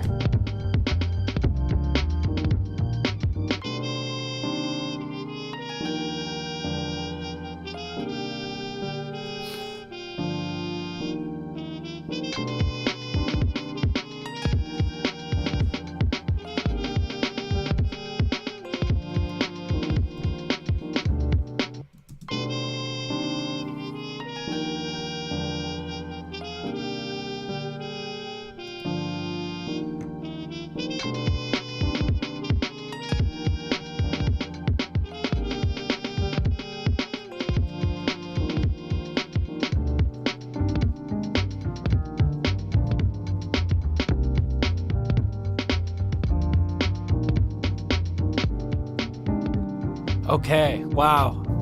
I think it's time to start mastering this. Oh man, this is gonna be kind of a crazy one to push into the master.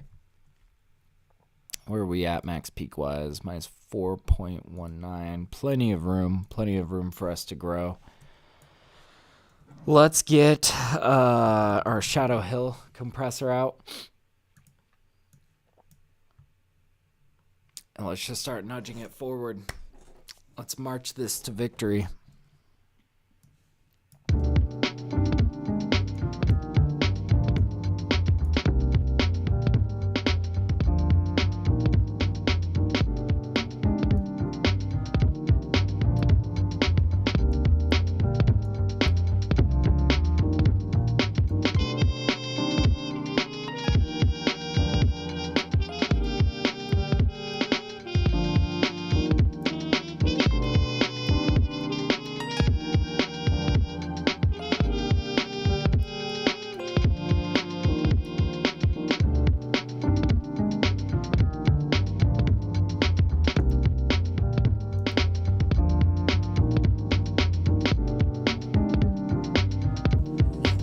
See, and this is like lifting quite a bit around it.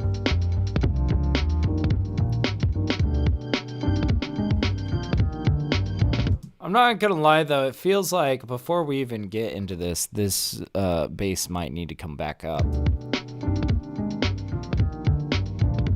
See, this feels fine.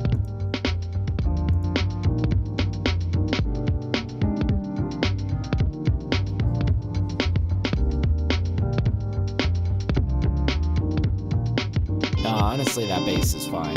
I'm like second guessing myself here.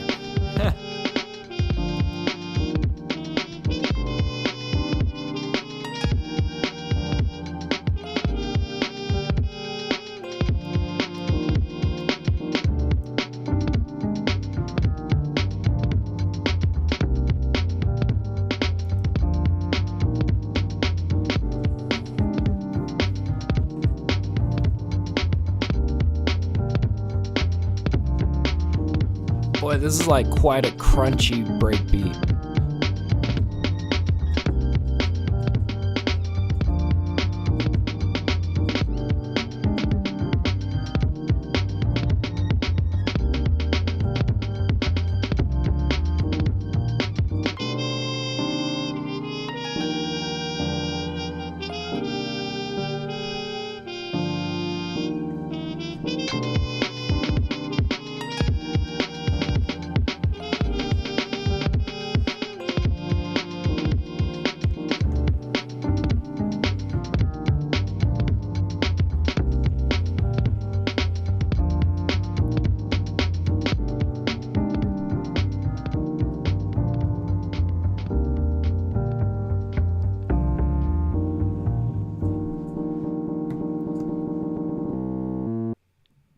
Okay, and then, okay, so we got this up to minus 0.54. I think that's perfect. I think that's kind of where we want it.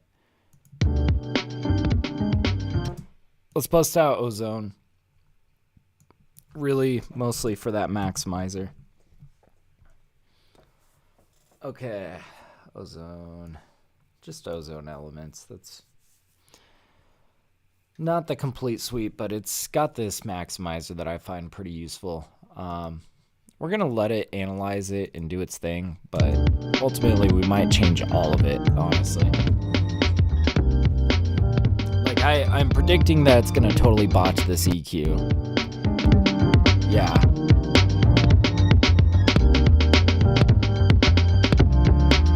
Damn. It really set that maximizer low. Okay, I gotta turn down my volume.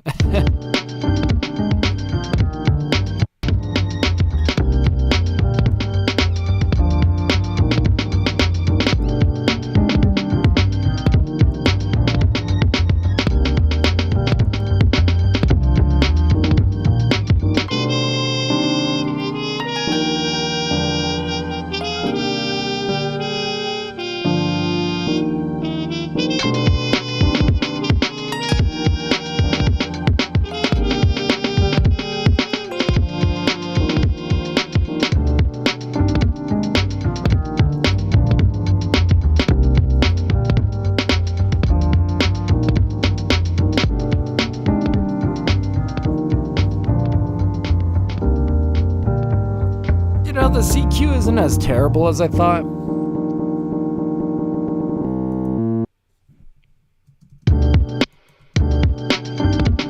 Kind of brightens it.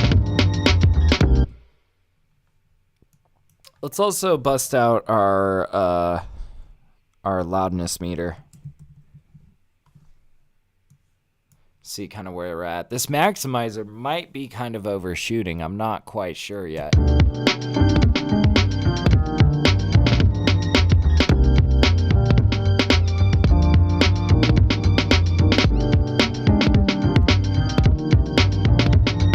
Bit crazy.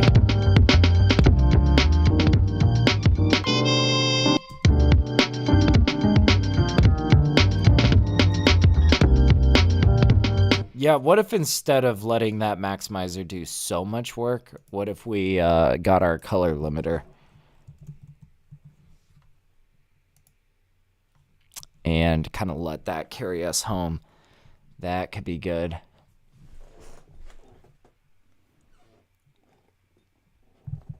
All right. Well, let's see it. Let's see it. Color limiter. We're going to do this after the maximizer.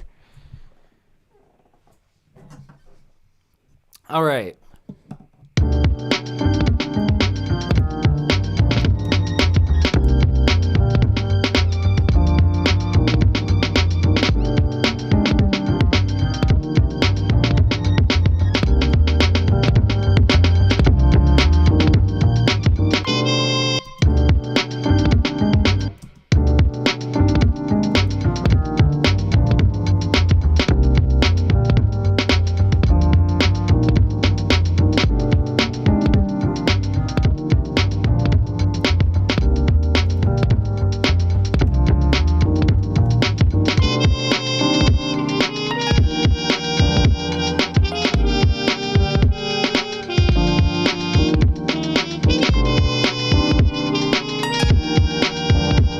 kind of like this extreme limiting.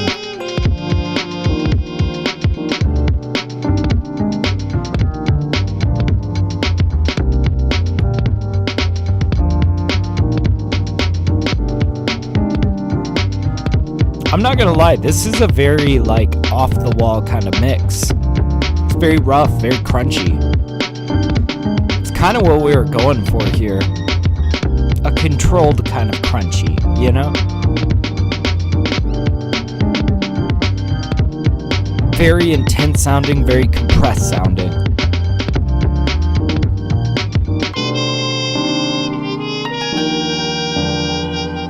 Boy, this trumpet though might be too much. Might be too much. Fact. Alright, let's listen to this a little bit low. Like, I'm liking the balance between the piano, the drums, the bass here.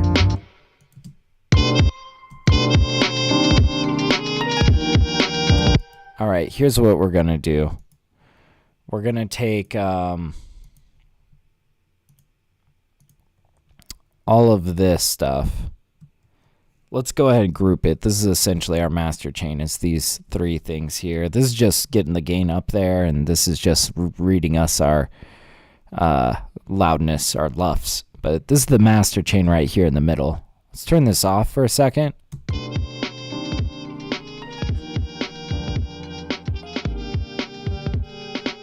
Yeah, this is a bit much, honestly, this trumpet. 1, 2.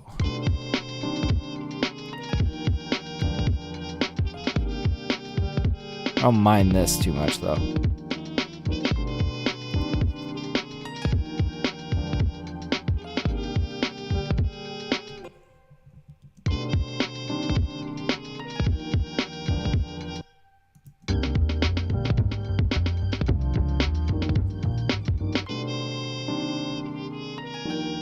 And you know, the thing about this trumpet is because it's got such an intense, like, high frequency to it, it's gonna come through the mix pretty much at whatever volume I set it at. It's gonna be heard. You know, there's no shot in hell that this is gonna get buried.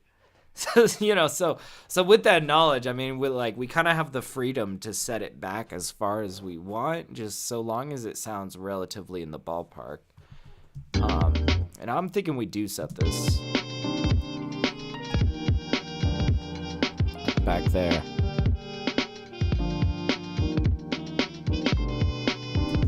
Okay, let's turn our master chain back on.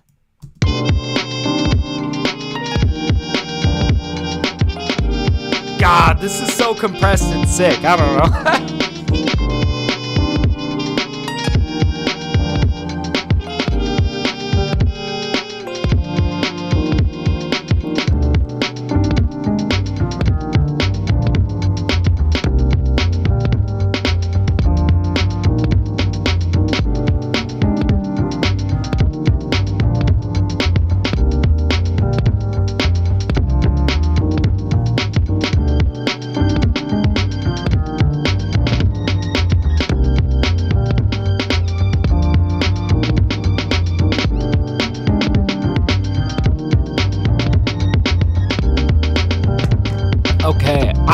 Got it. I think we got it. Let's run it back, get our final LUFS count.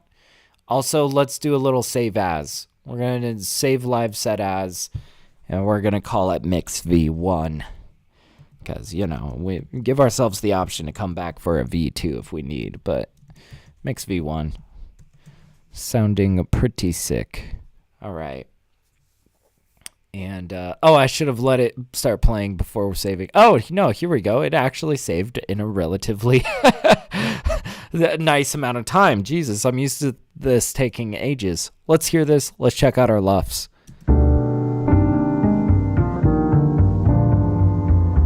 So it's definitely, you know, as expected, it's got a lot of fuzz in it because of the amount of compression we got going on. And also these assets weren't the cleanest, but this kind of acceptable in something as extreme and experimental as this track, you know? This is very textural, very bappy, you know?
God, these drums sound so vicious.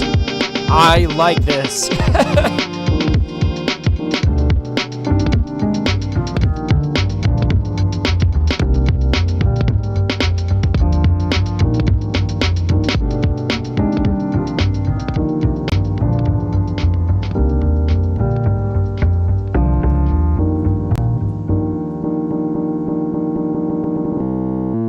Okay, now I think we might have time to hit this last one. It's a pretty simple one. This last one, it's called Battle of the Frogs, and I think that we'll be able to hit it. What's up, Light Clothed? How you doing, man? Thank you. I think, and this is the last one that needs mixing for this EP. This is the Snack Time for Turtles EP. I know, goofy ass name. But man, I think we can finish this up. I just got to load up. Let's see, song 904. Yeah. I remember that there was maybe not like a ton left to do on this one. I think that this is, it's a pretty straightforward, like soul sample flip of a boom bap track. It's pretty aggressive. I'll tell you that much. It's definitely a pretty aggressive track. I took a beautiful soul sample and made it menacing as fuck, Let's see if we can get this loaded. Hopefully we can get this loaded in time.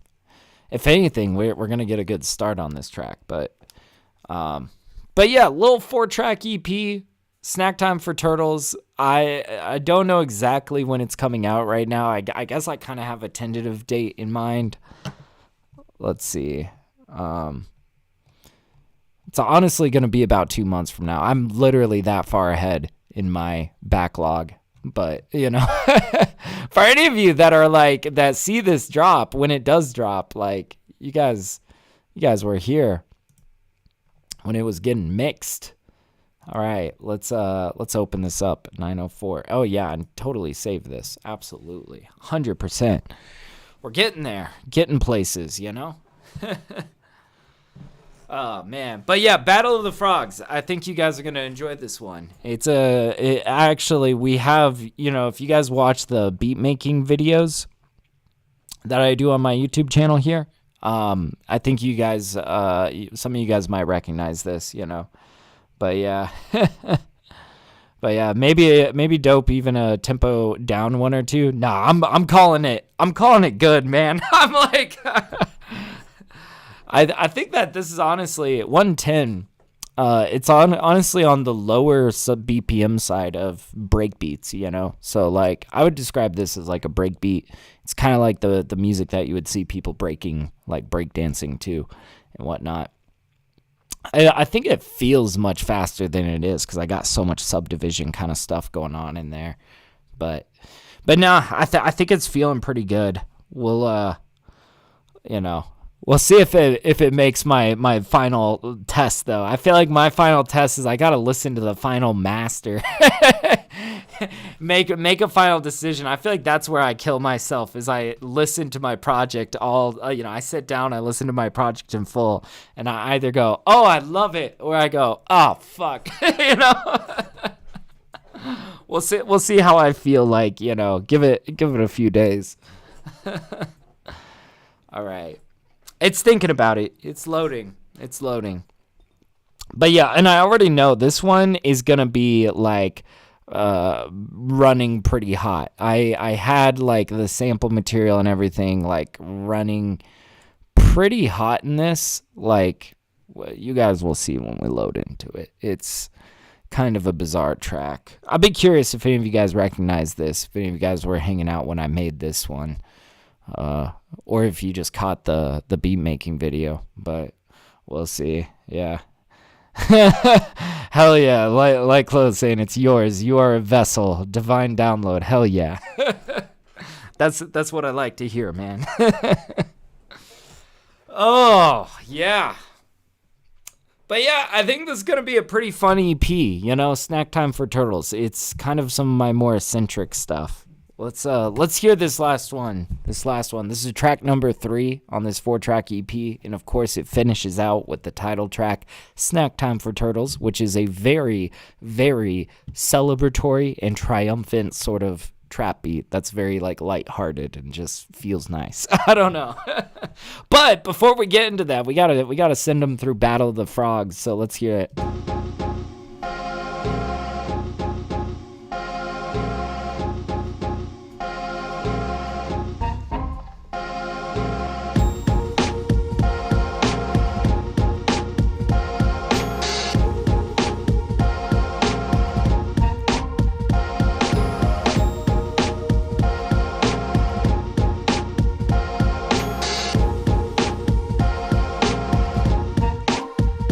Yeah, this beat isn't too complicated.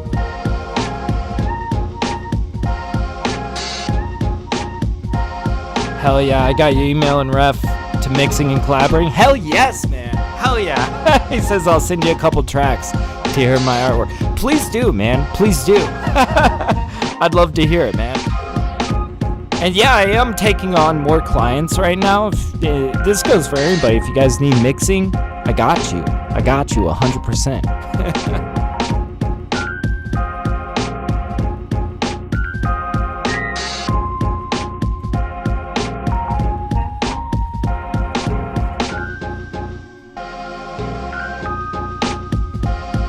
Oh.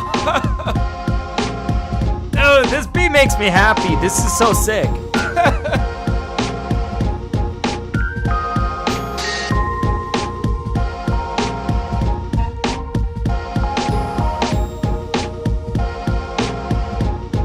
Okay, this is gonna be pretty simple. Let's see what we got going on these drums. Okay. So we got a few things we need to sort out, but honestly, I don't think this one's gonna take too long. We got about 40 minutes left of stream, and I think we could do it in that time. Because quite honestly, I've done a little bit of mixing here.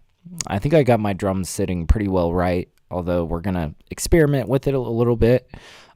This sample material is pretty untouched aside from some EQ, automations that are kind of helping it, doing shit like that. But aside from that, kind of like the world's our oyster here. We could do whatever we want with this, to this.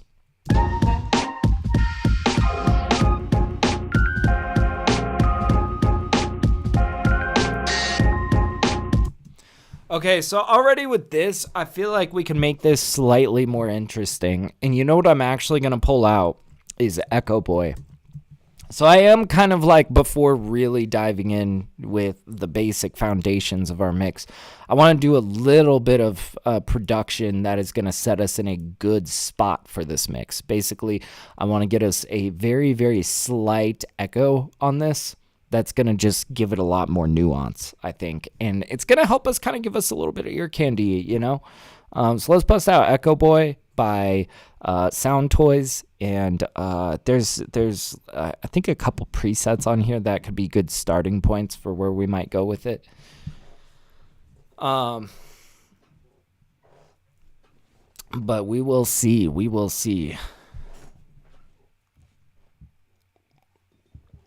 All right.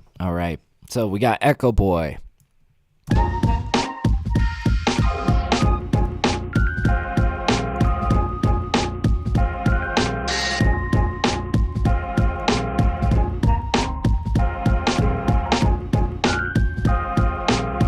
See, this is getting us a little bit more width almost.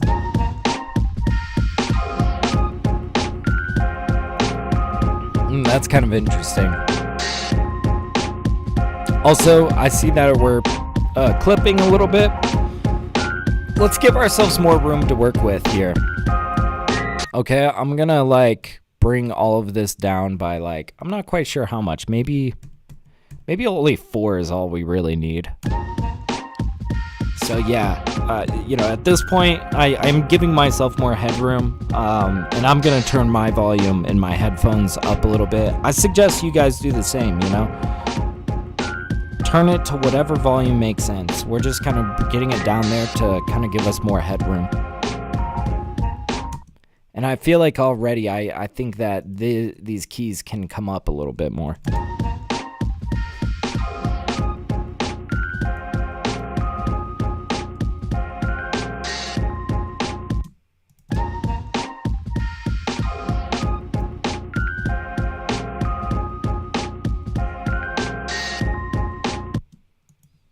Okay, we're kind of doing a little bit of A/B testing.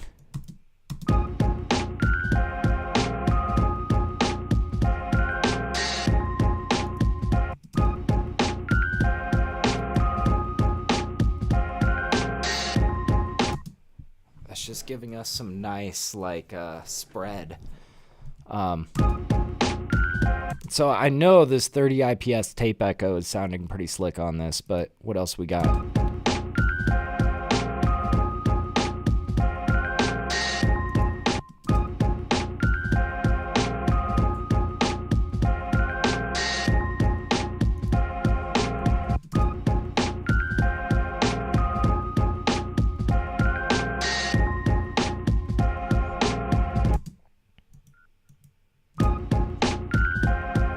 I think so far this is the best. I don't really want to mess with it too much. I want to let that tape echo go.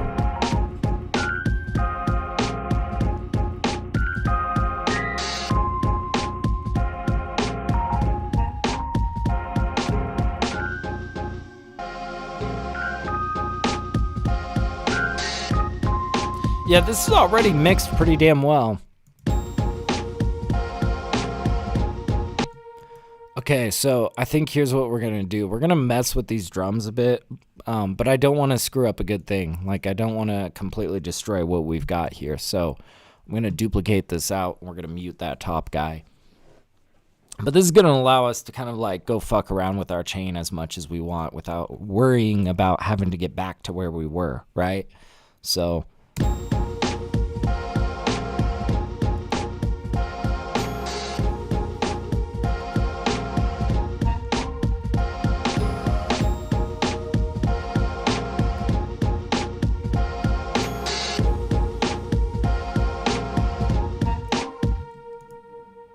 let's open up Decapitator, see what we got going on here.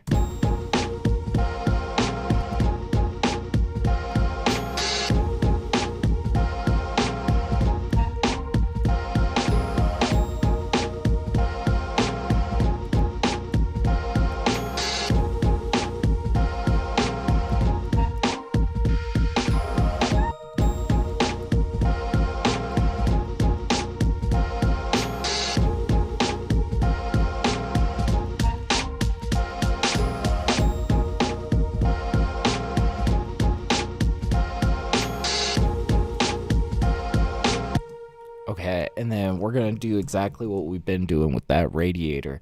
Bringing radiator in here. Hopefully, this is going to give it some spice, you know?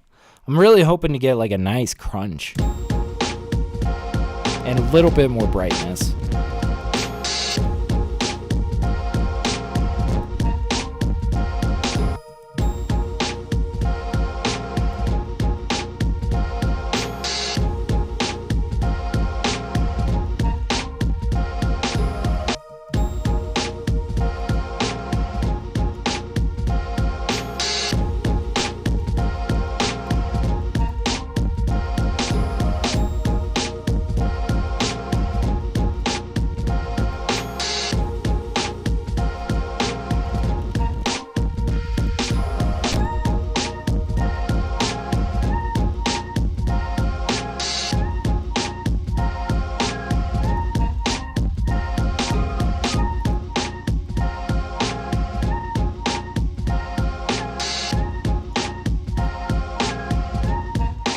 Bit much.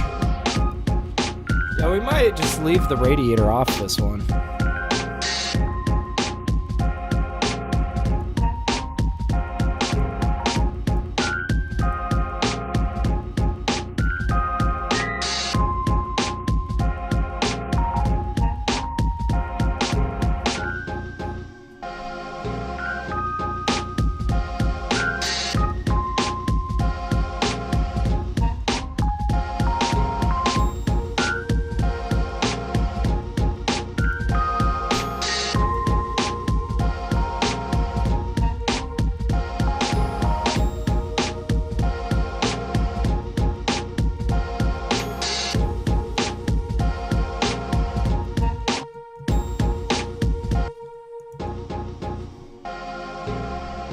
Okay, now I think I also kind of want to colorize this a little bit with a little bit of radiator.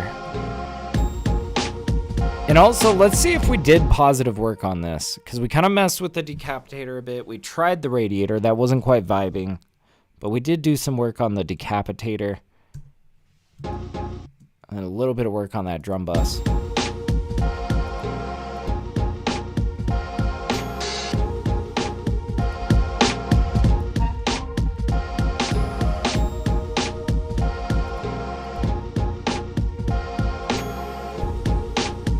Okay, so we got a little bit more brightness. I think I like that.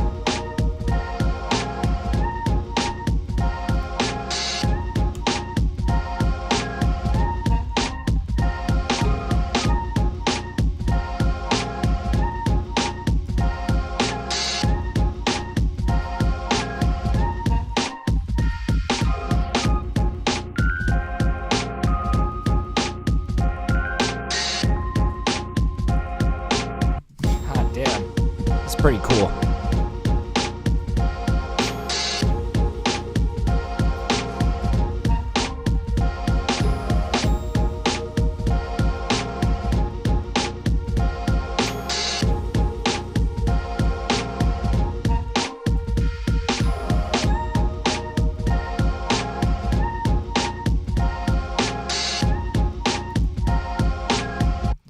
Okay, so we've got this like off to the right a little bit. I feel like we don't need this off to the right. In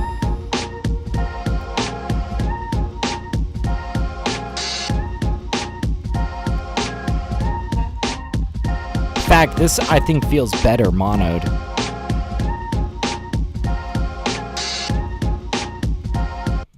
We could do this and we could do a little bit of phase.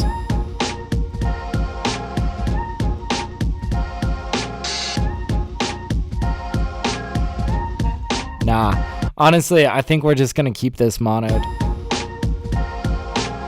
Cause you know what's great is like this this sample has like such this big spread on it, right?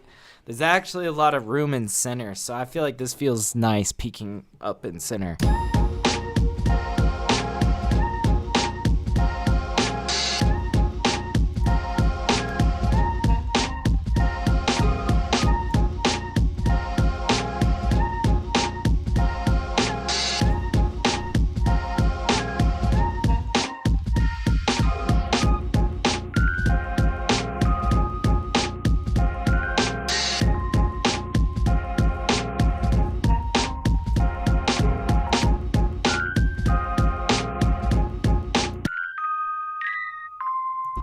Is there like a little reverb that we could add on to this guy to make him kind of pop a little bit more?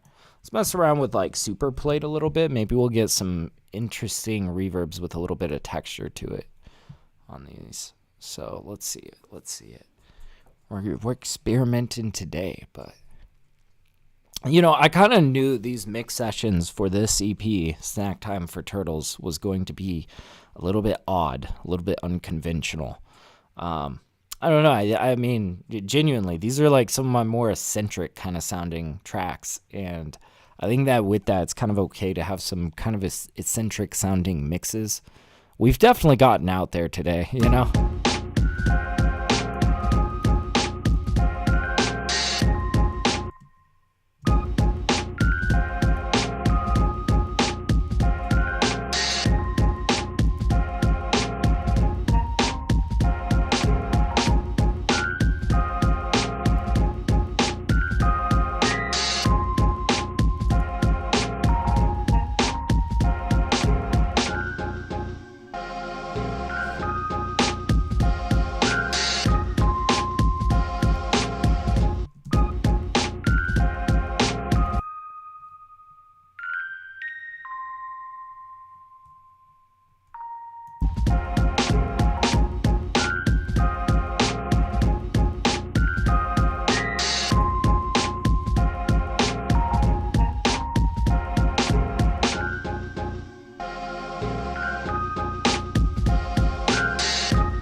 pull out our EQ on this guy.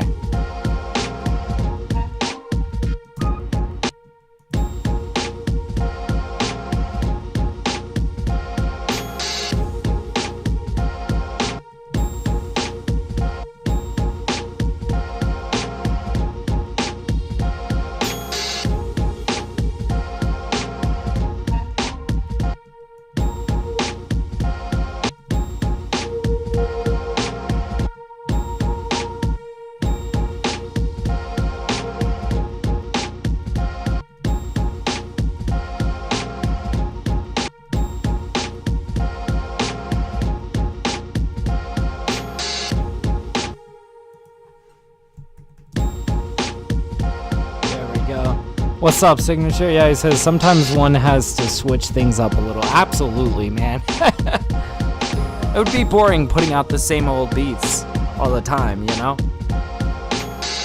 I feel like this is why I've been dropping a lot of EPs lately, is because I feel like I kind of get in these little niches that I want to present to people, you know? Like, that's honestly it.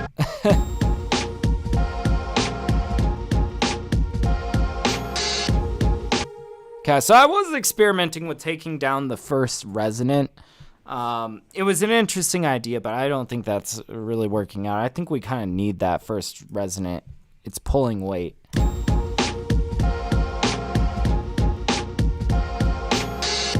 fact, we might just boost some of these.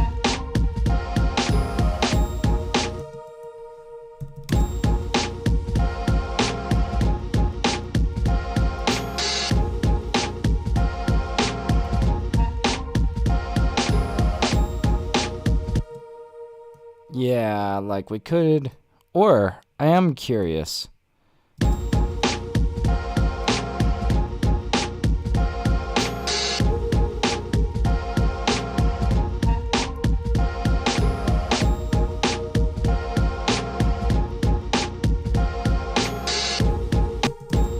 That is, like, that first resonant is actually a lot more important than I had first thought.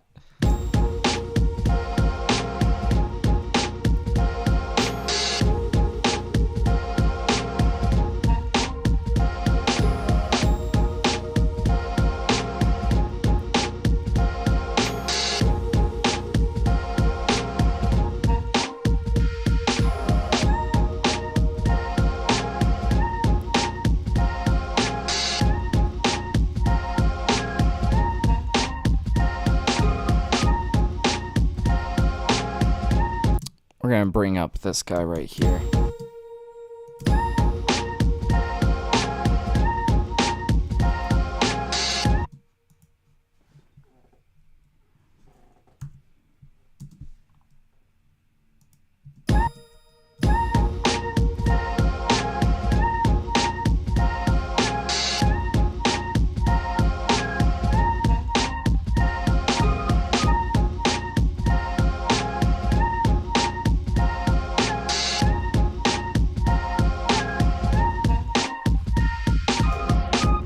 We haven't really touched this sample material much.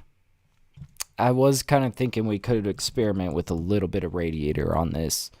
It might help energize it. Like, it needs more energy, but like, I don't know. I just could imagine this, a little bit of saturation on this soul sample, really bringing it to life. I don't know. We gotta try it.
We do kind of get some of those saturated artifacts, you know,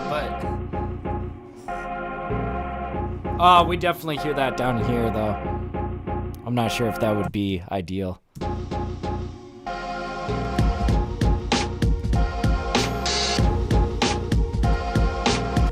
I mean, it's a cool way to colorize it. It just...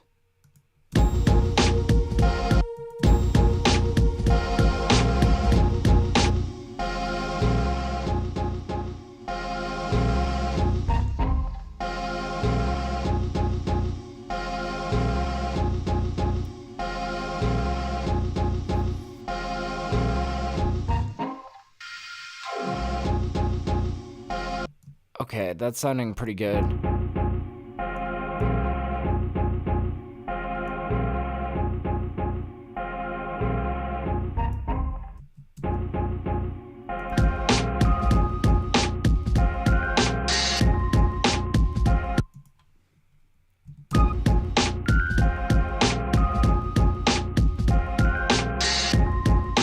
A little bit of those artifacts aren't gonna kill us, right?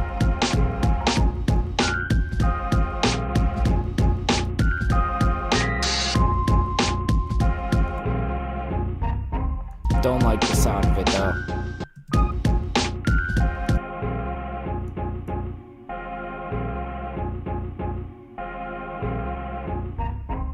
Like, this is tolerable. Tolerable amount.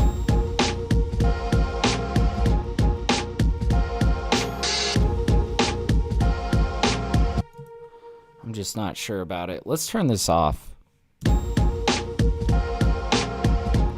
And that did need to come down a decibel, so we're gonna leave it down a decibel.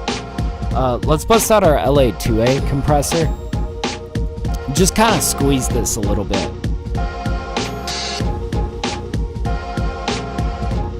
Yes, sir.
Dude, this is sick. Oh. I think I like where we're pretty much landed. We didn't have to do a ton to this. You know, it's just like a little bit of fine tweaking, but I mean, look at this. It's like 4 tracks. Literally 1, 2, 3, 4, 5 tracks. Okay. You guys got me. But like, you know, like don't overcomplicate it if it's not complicated, you know? Like I think that's the shit right there is like if it's not broken, don't fix it, right? But we did find ways to kind of colorize it a little bit. Yeah. Hey, like Chloe to say, I could definitely lay some lovely spittage over that. Dude, you should. You know, honestly, this is going to be available. I don't know how many, because I just assume that everybody clicking onto this stream probably is just here to watch, you know, some mixing. I should probably tell you guys who I am outside of, like, you know, what you guys see here on stream. So if you guys are curious, I am the instrumental artist / producer / mix engineer, known as TapDaddy. You guys can find me on all platforms as TapDaddy, and everything that you hear on my Spotify is available to you guys if you wish to rhyme it. In fact, I'll just show you guys real quick my website. Literally everything is everything that touches my Spotify, and I'm even thinking about dropping, because I got so much stuff that just like so many demos on the backlog. Yeah, TapDaddyBeats.beatstars.com. So if you guys really are trying to link on some beats, please reach out. My email is down below. I'd love to chat with you about, you know, all of my stuff. My collection is like over 400 beats long, so you got plenty to check out here. I've got licensing as low as like $20, and I've even got like all of these bundle deals. My best one being the buy 3 get 5 free on the unlimiteds. So definitely check it out if you're looking to get some beats, and if you want anything that you heard me mix down today, it will be available like not too long from now, but I might be convinced to drop it on there early if any of you guys like really need it, you know. But yeah, I'll just drop that link for anybody trying to check out the beats. Go check them out. Go shoot me an email. I do want to hear from you guys, you know. I am in fact a working like producer and mix engineer, so I'm like I don't know, I find it exciting when I hear from artists, so you know, always trying to connect on some more stuff, you know. Anyways, we should master this. I think that this is sounding pretty damn good. Let's make sure we like this though. Make sure we like how it's balanced. Check our max peak volume. We might want to bring up this sample material. Bring this back down.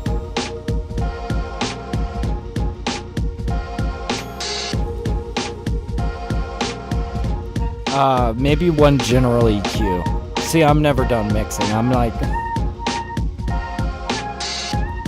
we'll do this after the compressor.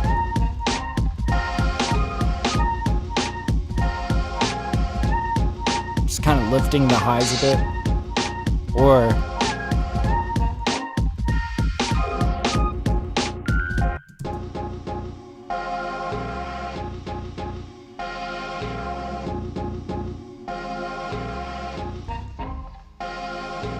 I'm thinking somewhere around here, you know. Oh hell yeah, like Claude say, I just sent something via email. Hell yeah, thank you, man. I'll be sure to get back to you, for sure, man. You'll probably hear back from me tomorrow morning, for sure. That's what's up.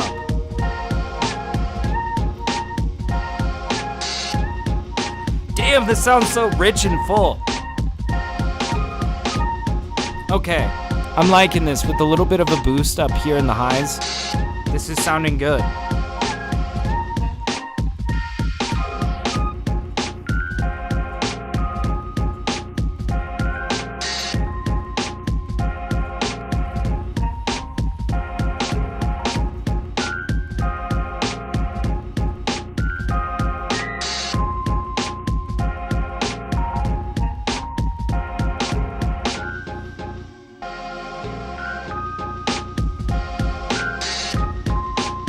Damn, I love these drums, man. They're just so like punchy boom bap shit, you know?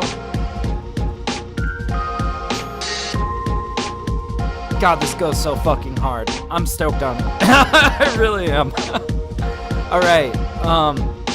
Let's check our max peak. Mine is 2.29. Dude, that's awesome. That's good. Hell yeah. Oh, just loaded up Live 12. New setup. Let's go. Hell yeah. Dude, that's sick. That's sick. Oh man, yeah. Did you just get? Yeah, he's like, I'm serious about that beat. Oh, dude, hell yeah. That's what I like to hear. I feel like this one is really meant for some bars on it. You know, like this one genuinely, I'm dropping mostly for you guys, mostly for the rappers. You know, I feel like so in my experience, like I feel like sometimes I'm really like producing stuff for my Spotify audience, you know, just really jazzy, over the top boom bap kind of stuff. And then sometimes I'm mostly just producing for the rappers, you know, just for you guys to spit bars on. But at the end of the day, like I put it all on my BeatStars because, you know, like I never know what might spark your guys' creativity, you know. Oh shit, we got playlists. What's up, dude? What's up? Oh, how's it going, man? Oh, it's good to see you, Playlist. How have you been, dude? He says, love to see Tap on YouTube. Hey, y'all, miss y'all. Dude, we miss you too. I hope life is treating you well, man. I hope life is treating you well. Damn, it's awesome to see you, man. Yeah, if you guys are curious, Playlist has actually collaborated with me on one of these. Let's see if I go to the full collection. I got a few joints with Playlist. I got 2 on my Spotify here. But yeah, damn. But yeah, how's life been treating you, man? That's awesome. It's awesome to see you, man. Let's see. Yeah, it was like right before I dropped Friends and Enemies, wasn't it? So yeah, TapDaddy, Playlist, and Root. If you guys are trying to hear some playlists, you should go check it out. You should definitely go check it out. Oh, man. We should get mastering this track. We are like so close. We got like 5 minutes left, but I think we can master it in that time. It's not like a whole lot, you know. I think we need to get our Shadow Hills master compressor out and just get going ham on this. Let's pull this right into here. But yeah, Playlist is going well, working a lot, paying off some debt. I got you, such is life, you know. He says it's saving up to further invest in myself. I see. That's good, man. That's good. It sounds like you're doing well, dude. Hell yeah. Man, that's awesome, though. Yeah, I think last I talked to you, you were, I think you were just moving, or were you just, like, changing jobs? How are you enjoying your new gig?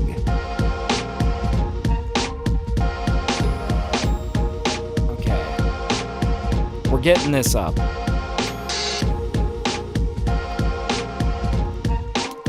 And then we're getting this threshold up on the discrete compressor.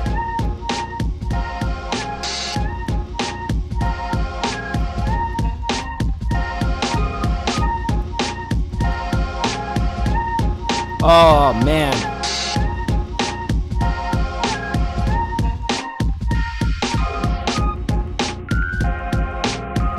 Oh, and these keys feel heavenly, man. God damn.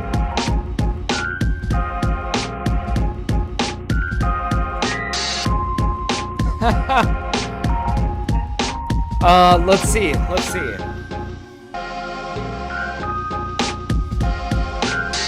I think this is gonna be pretty good.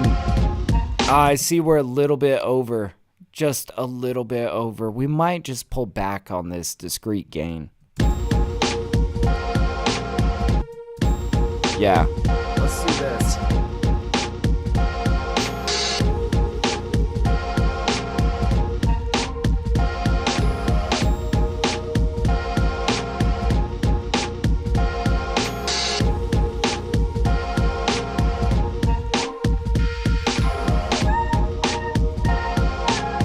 Hell yeah, kicking. Hell yeah. Thank you, Signature.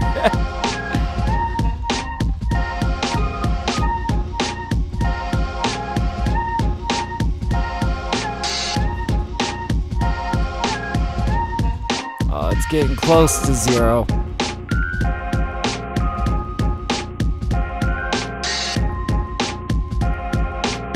Oh, man.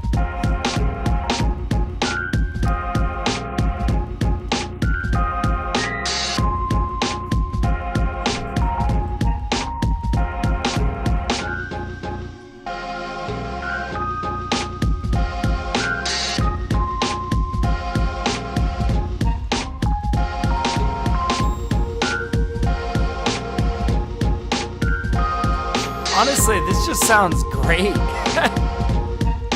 I think we're going to do the same thing, kind of run this into Ozone's maximizer and finish it out with a little bit of limiting. I think that's going to be spicy. Spicy, guys. Oh, man. Let's, yeah, that's perfect. That's perfect. So now, let's bust out Ozone. And we're gonna commit a mix or a master engineering sin, and we're gonna run some Ozone on our shit. Let it analyze our. Let's see, where do I want it? Probably this area where it's got all the stuff. Okay, let's do that.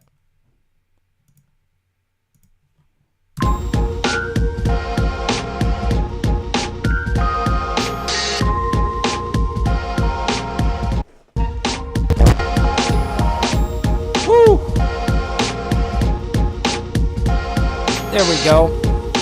God damn, that's loud.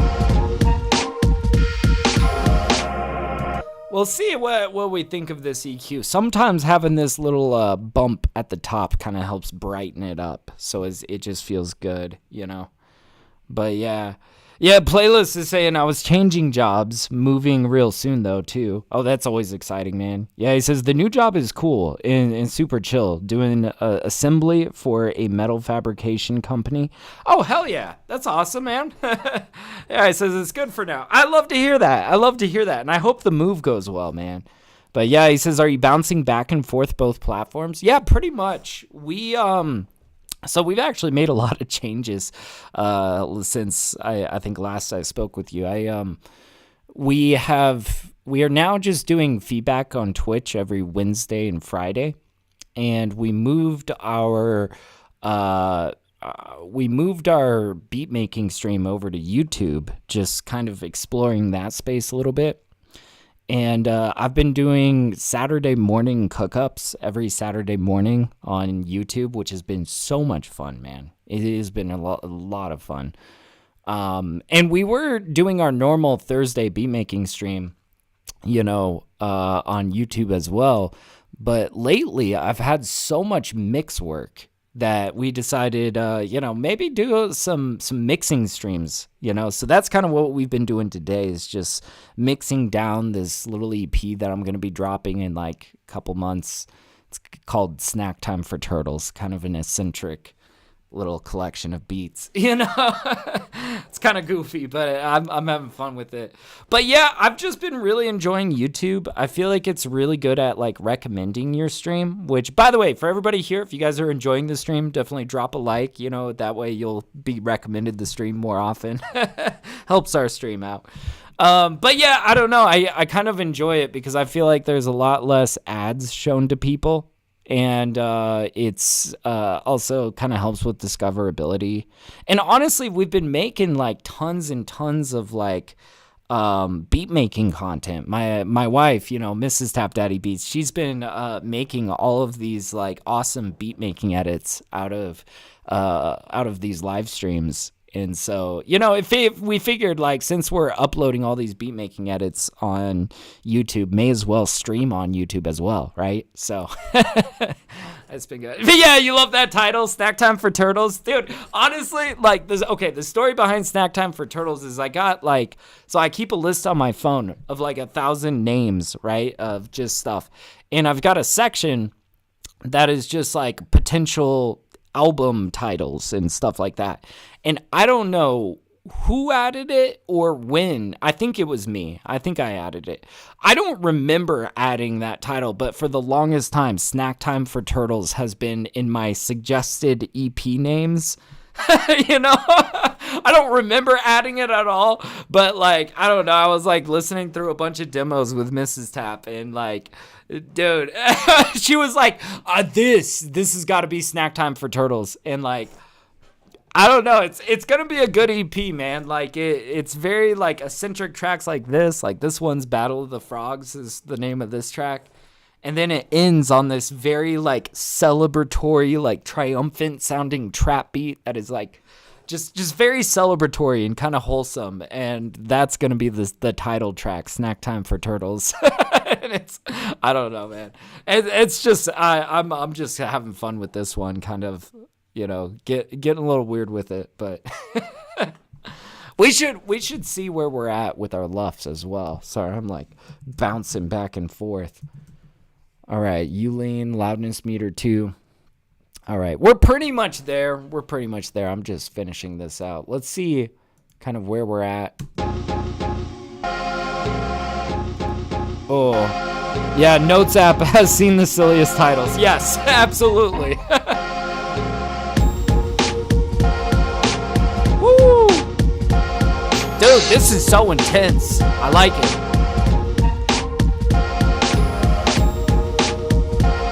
And we're gonna kick it up a little bit more.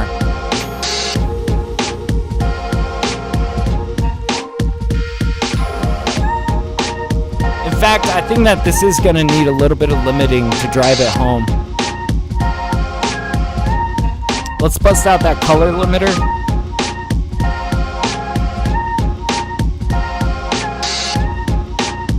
All right, we're gonna slip this in right after.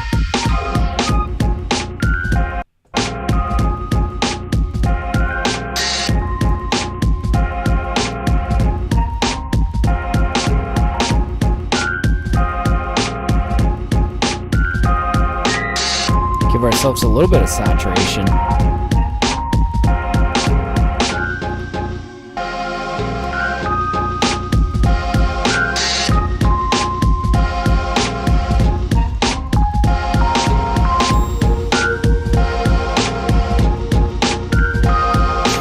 Woo!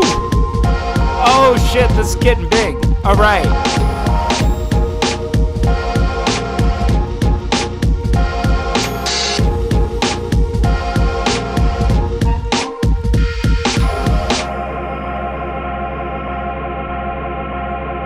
God damn. All right, let's bring this back to the beginning. Let's hear it. Let's see what our final luffs is.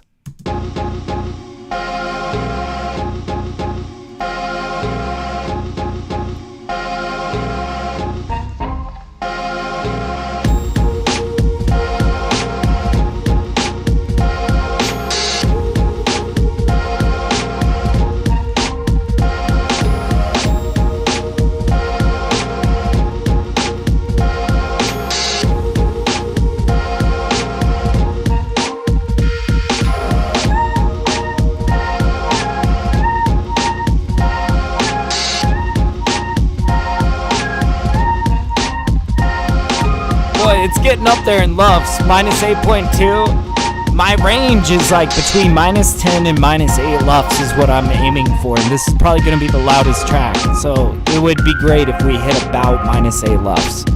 It's going to come down at the intro a little, or the outro a bit. But it's pretty much what it is. This is actually right on target, I think.